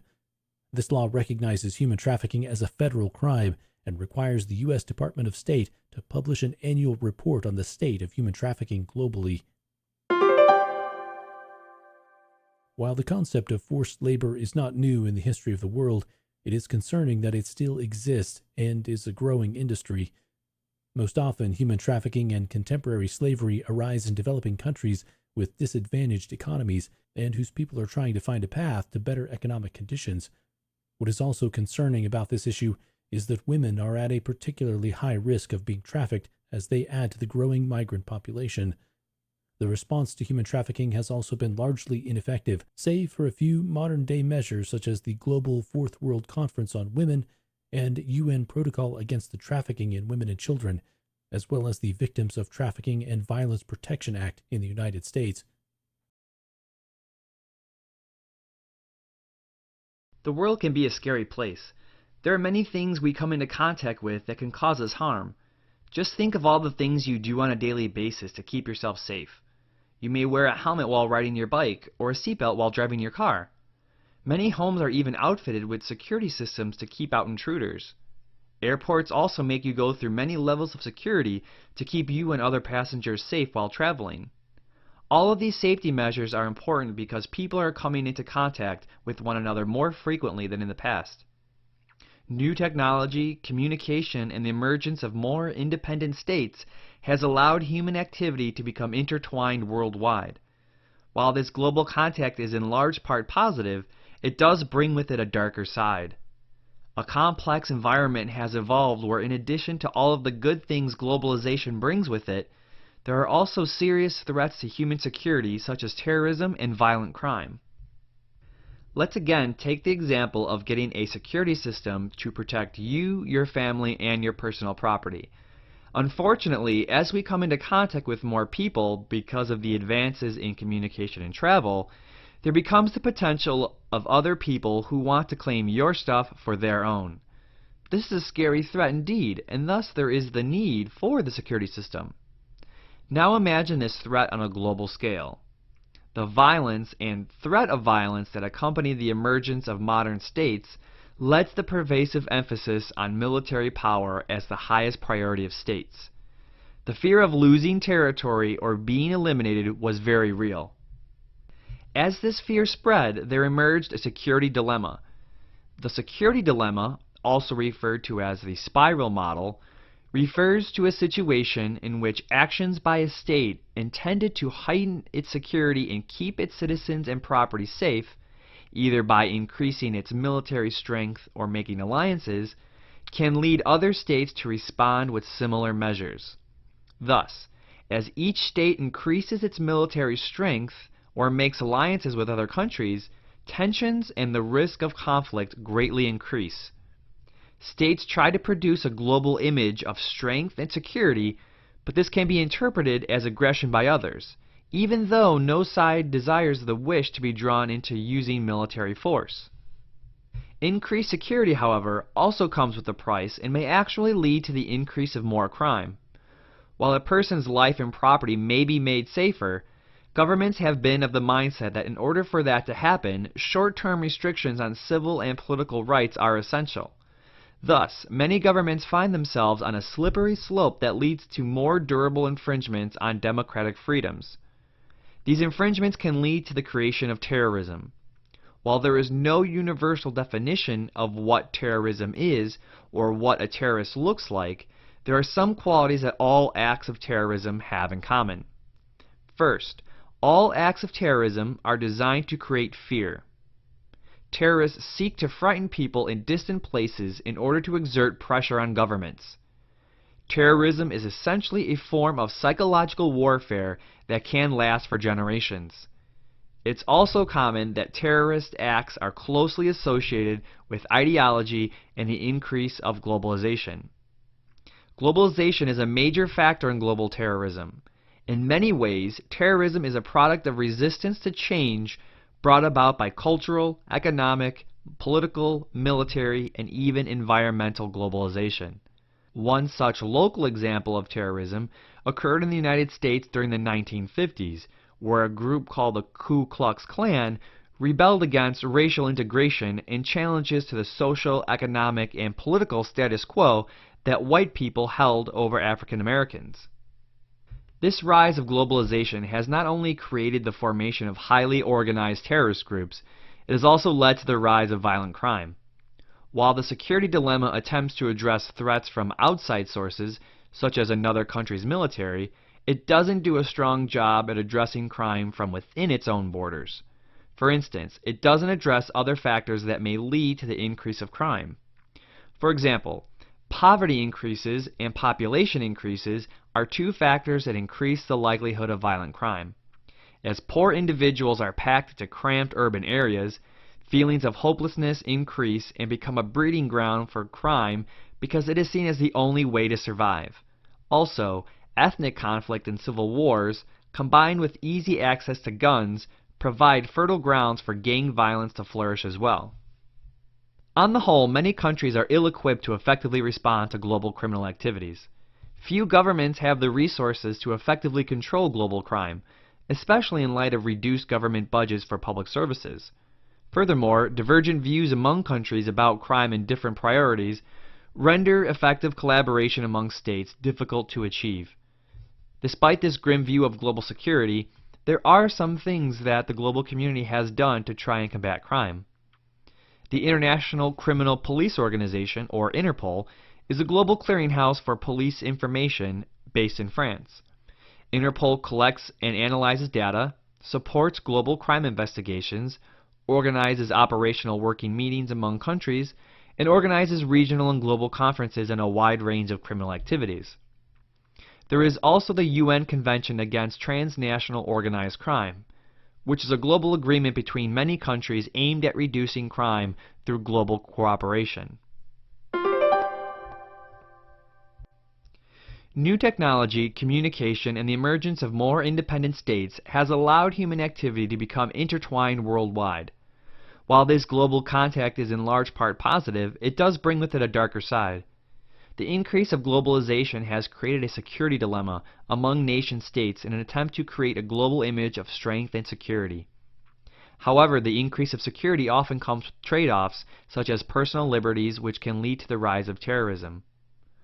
The increase of security also does little to address things such as poverty and population increases, which often result in the rise of violent crime. The increase of state security is a complex issue, and while it may have the unintended consequence at creating crime, organizations such as Interpol or the UN Convention Against Transnational Organized Crime have attempted to try and battle crime on a global scale. If you've ever been fortunate enough to visit a country other than your own, or even another state, you've probably realized that cultures can differ significantly from one place to another. Nevertheless, every culture has shared ideas of how human beings should treat one another. In general, there is a global agreement that human beings, simply because we exist, are entitled to three types of rights. The first are civil rights, which include personal freedoms, such as the freedom of speech and religion. The second are political rights, which include the ability to participate in the political process, namely by being able to vote. The final type of rights are social rights, which include the freedom to enjoy basic social benefits, such as the freedom to be secure from violence and danger, the right to a decent standard of living, and the right to health care and education. In other words, these are things we almost take for granted while living in the United States. Unfortunately, there are periods in history where one culture's political and social beliefs have come into conflict with another culture's. Sometimes this disagreement can escalate to the point of the mass extinction of a group of people. The systematic mass murder of an ethnic, religious, or national group based on discriminatory preconceptions is called genocide. The most classic and well-known case of genocide was the systematic extermination of Jews, Gypsies, and other groups by the Nazis during the Holocaust of World War II.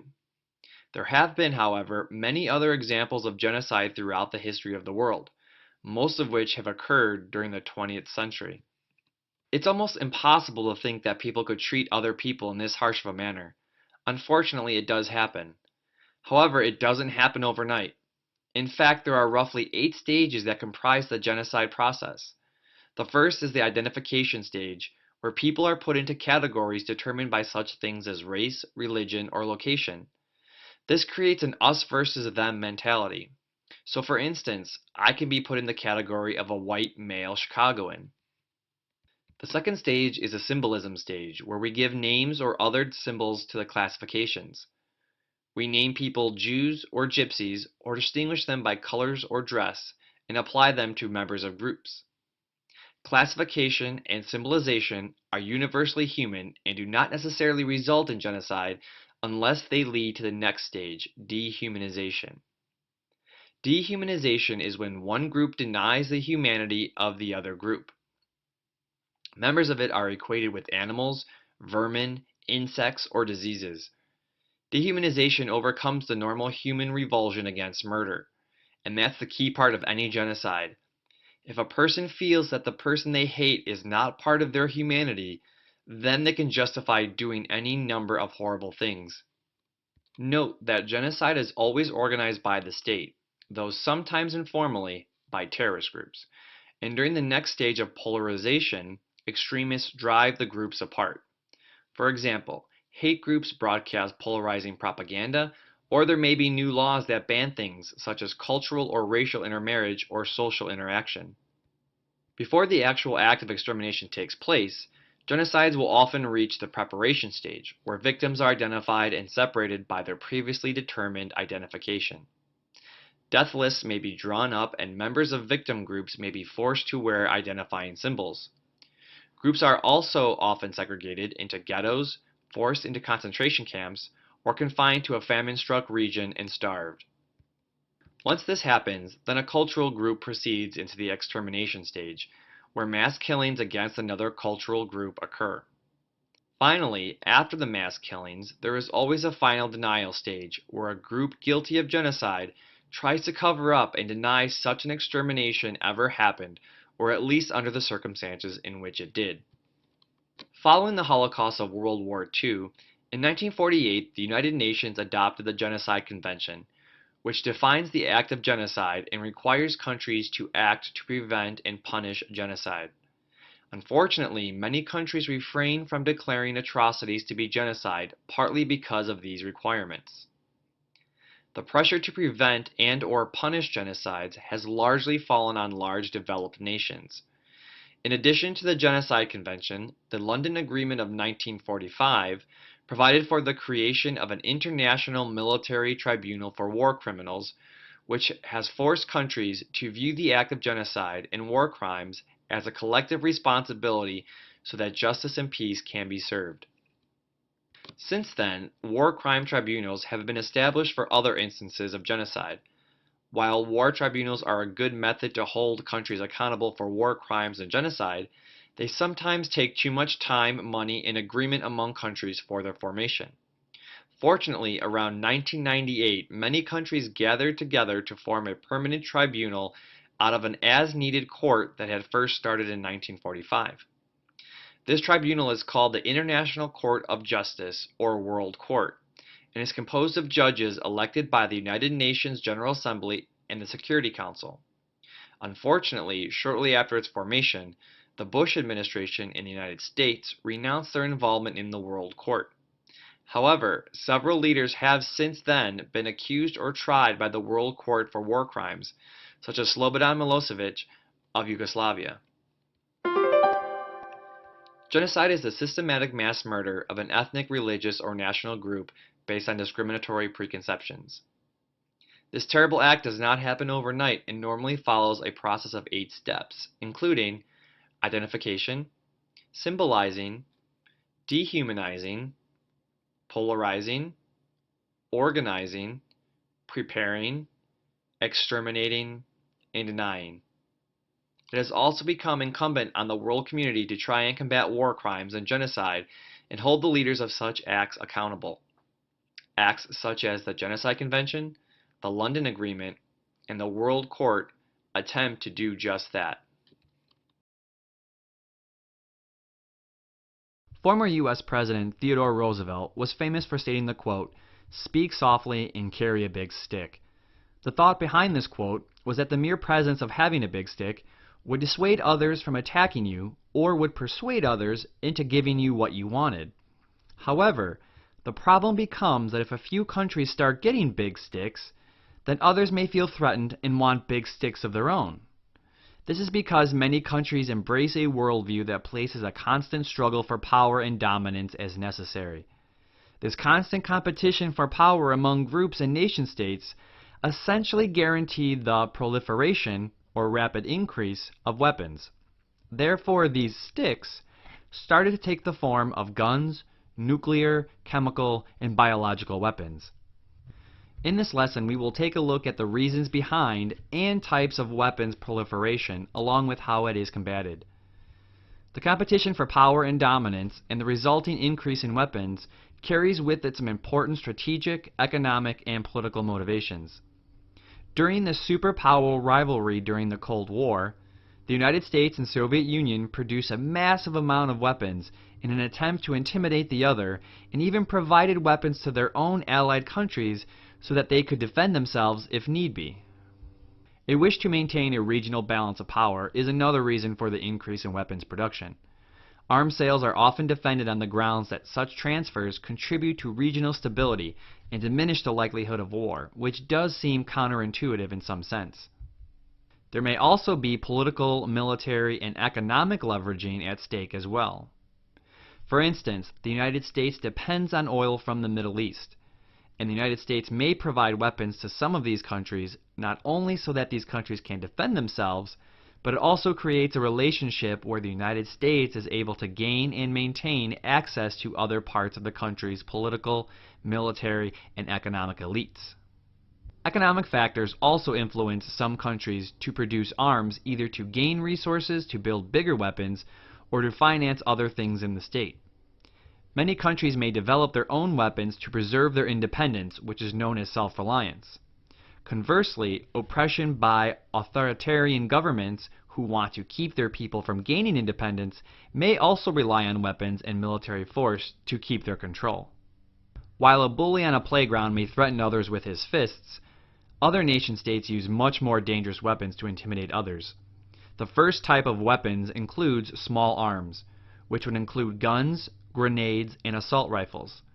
These weapons are seen the most in countries with intense ethnic conflicts and areas where gang warfare is a problem. Nuclear weapons are probably the largest and most destructive of all weapon types a country can create and potentially use.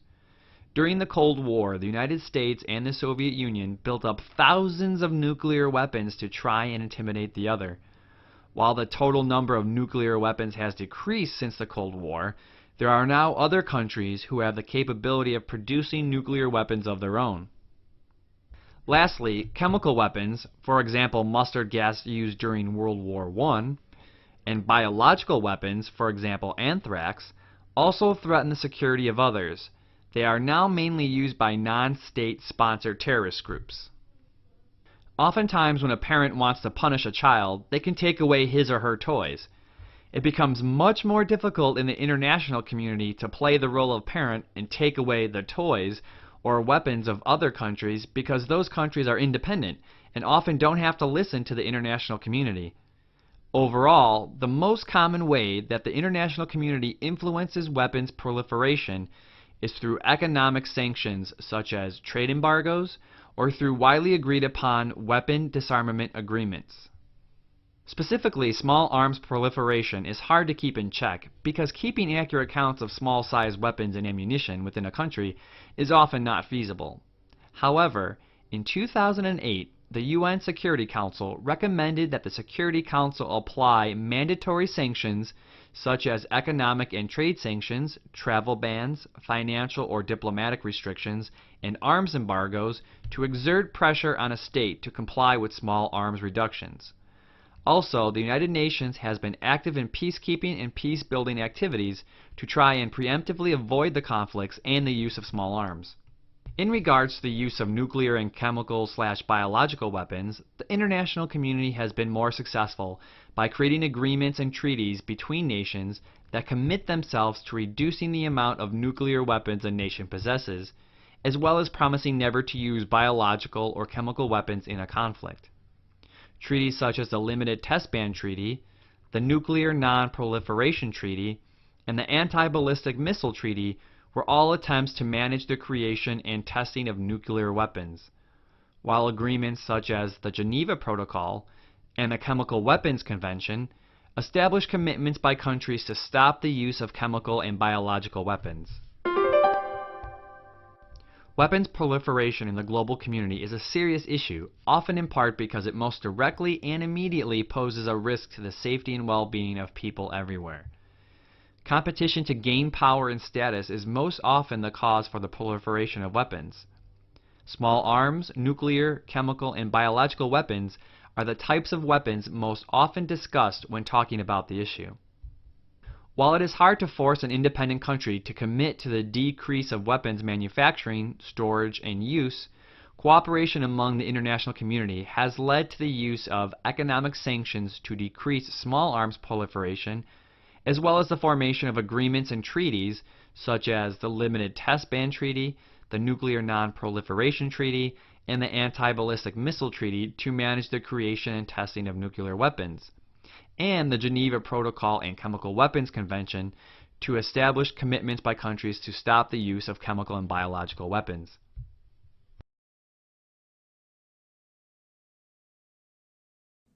Unfortunately, genocides, or the systematic extermination of a group of people, have been a part of the human experience since civilization began.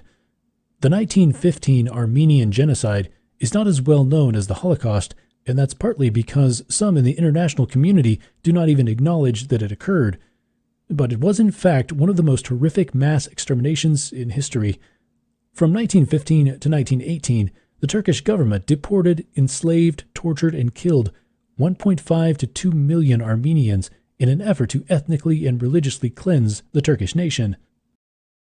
Looking at the historical relationship between Armenia and Turkey helps explain how this genocide occurred. The Armenians are a predominantly Christian ethnic group that for 3,000 years resided in eastern Anatolia, which is modern-day Turkey in the Middle East. Throughout their history, the Armenians were at times autonomous and at times ruled by other empires. In the 15th century, the Ottoman Empire, an Islamic Turkish kingdom, conquered Armenia and surrounding areas. Though the Ottoman Empire was once very powerful, it declined by the end of the 19th century.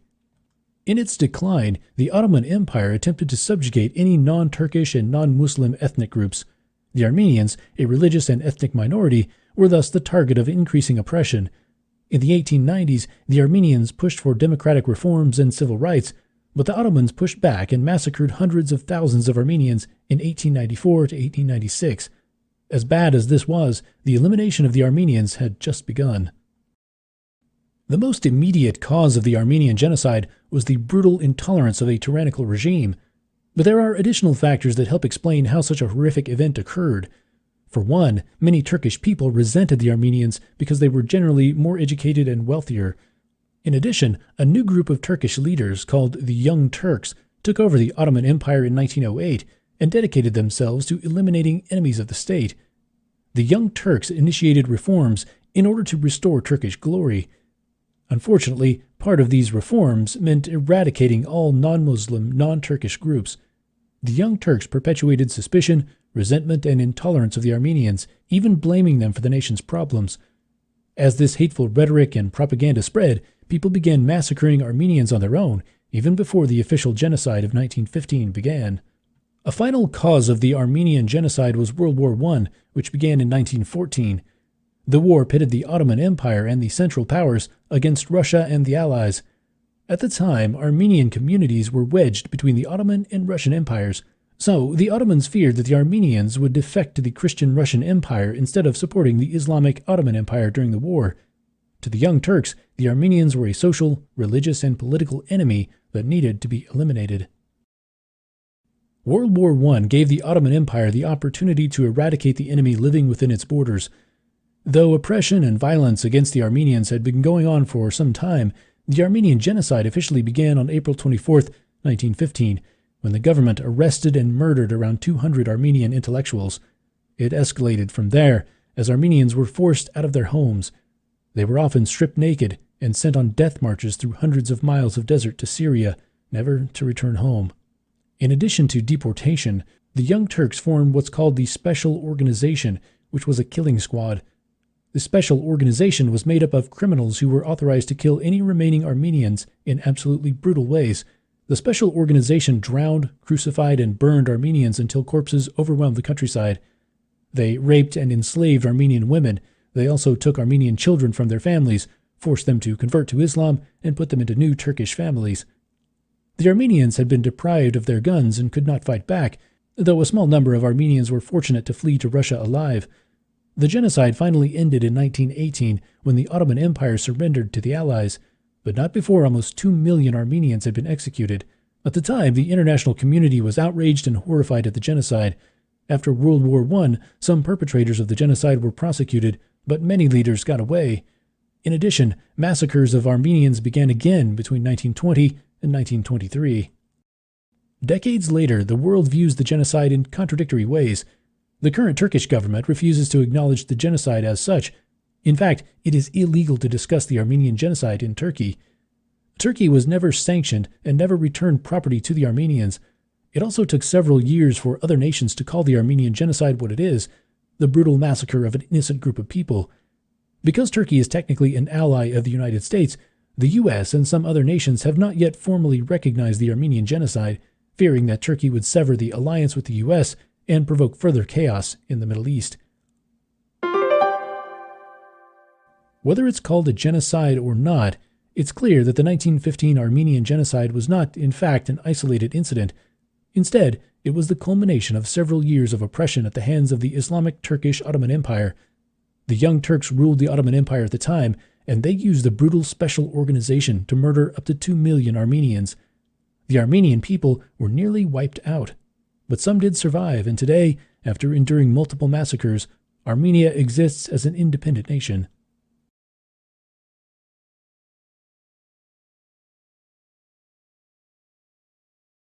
Darfur is a large region located in the African country of Sudan. The major religion in Darfur is Islam, but there are two distinct groups of people that practice that faith: African farmers that live permanently in one area, and nomadic Arab tribes that move from one place to another. The roughly 6 million people living in Darfur belong to nearly 100 different tribes. There has always been some tension in the region among these different groups of people, but Darfur became a hotbed of conflict in the late 1980s, and death and displacement continues as of 2015. In 1989, a man named General Omar al-Bashir staged a coup d'etat. He used the military to take over the Sudanese government and made himself the leader of Sudan.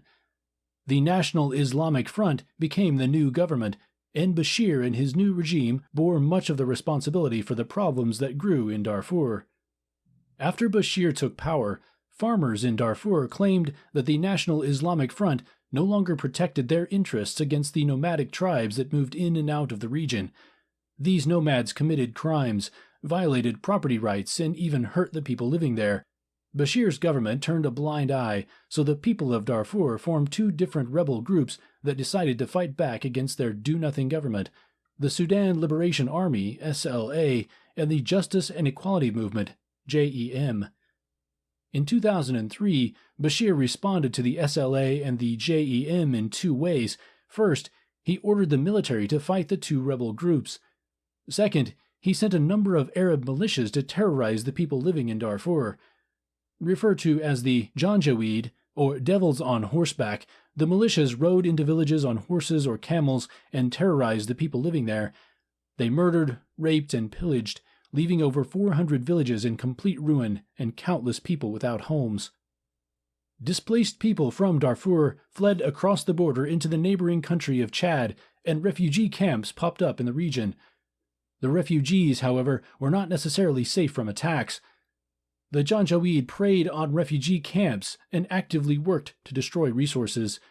Word of the crisis in Darfur eventually reached the international community. The United Nations and African Union sent peacekeeping forces into the region and still maintain a presence there today. In 2004, American President George W. Bush referred to the crisis in Sudan as genocide, or the systematic killing of a group of people. Members of the international community still debate whether or not the violence in Darfur is considered genocide, but there is strong consensus that Sudanese President Bashir is guilty of war crimes and violence against his own people. In 2009, the International Criminal Court issued an arrest warrant for Bashir and brought charges against him. In 2010, the United Nations estimated that close to 3 million people were forced to leave their homes in Darfur, and roughly 300,000 people have died as a result of the conflict. Humanitarian relief efforts remain ongoing in Sudan, and the international community continues to work towards a resolution in the region. Darfur is a large region in the western part of the African country of Sudan. but the word is now associated with human rights atrocities and continued conflicts. Its occupants consist of over 100 tribes of Muslim farmers and Muslim Arab nomads.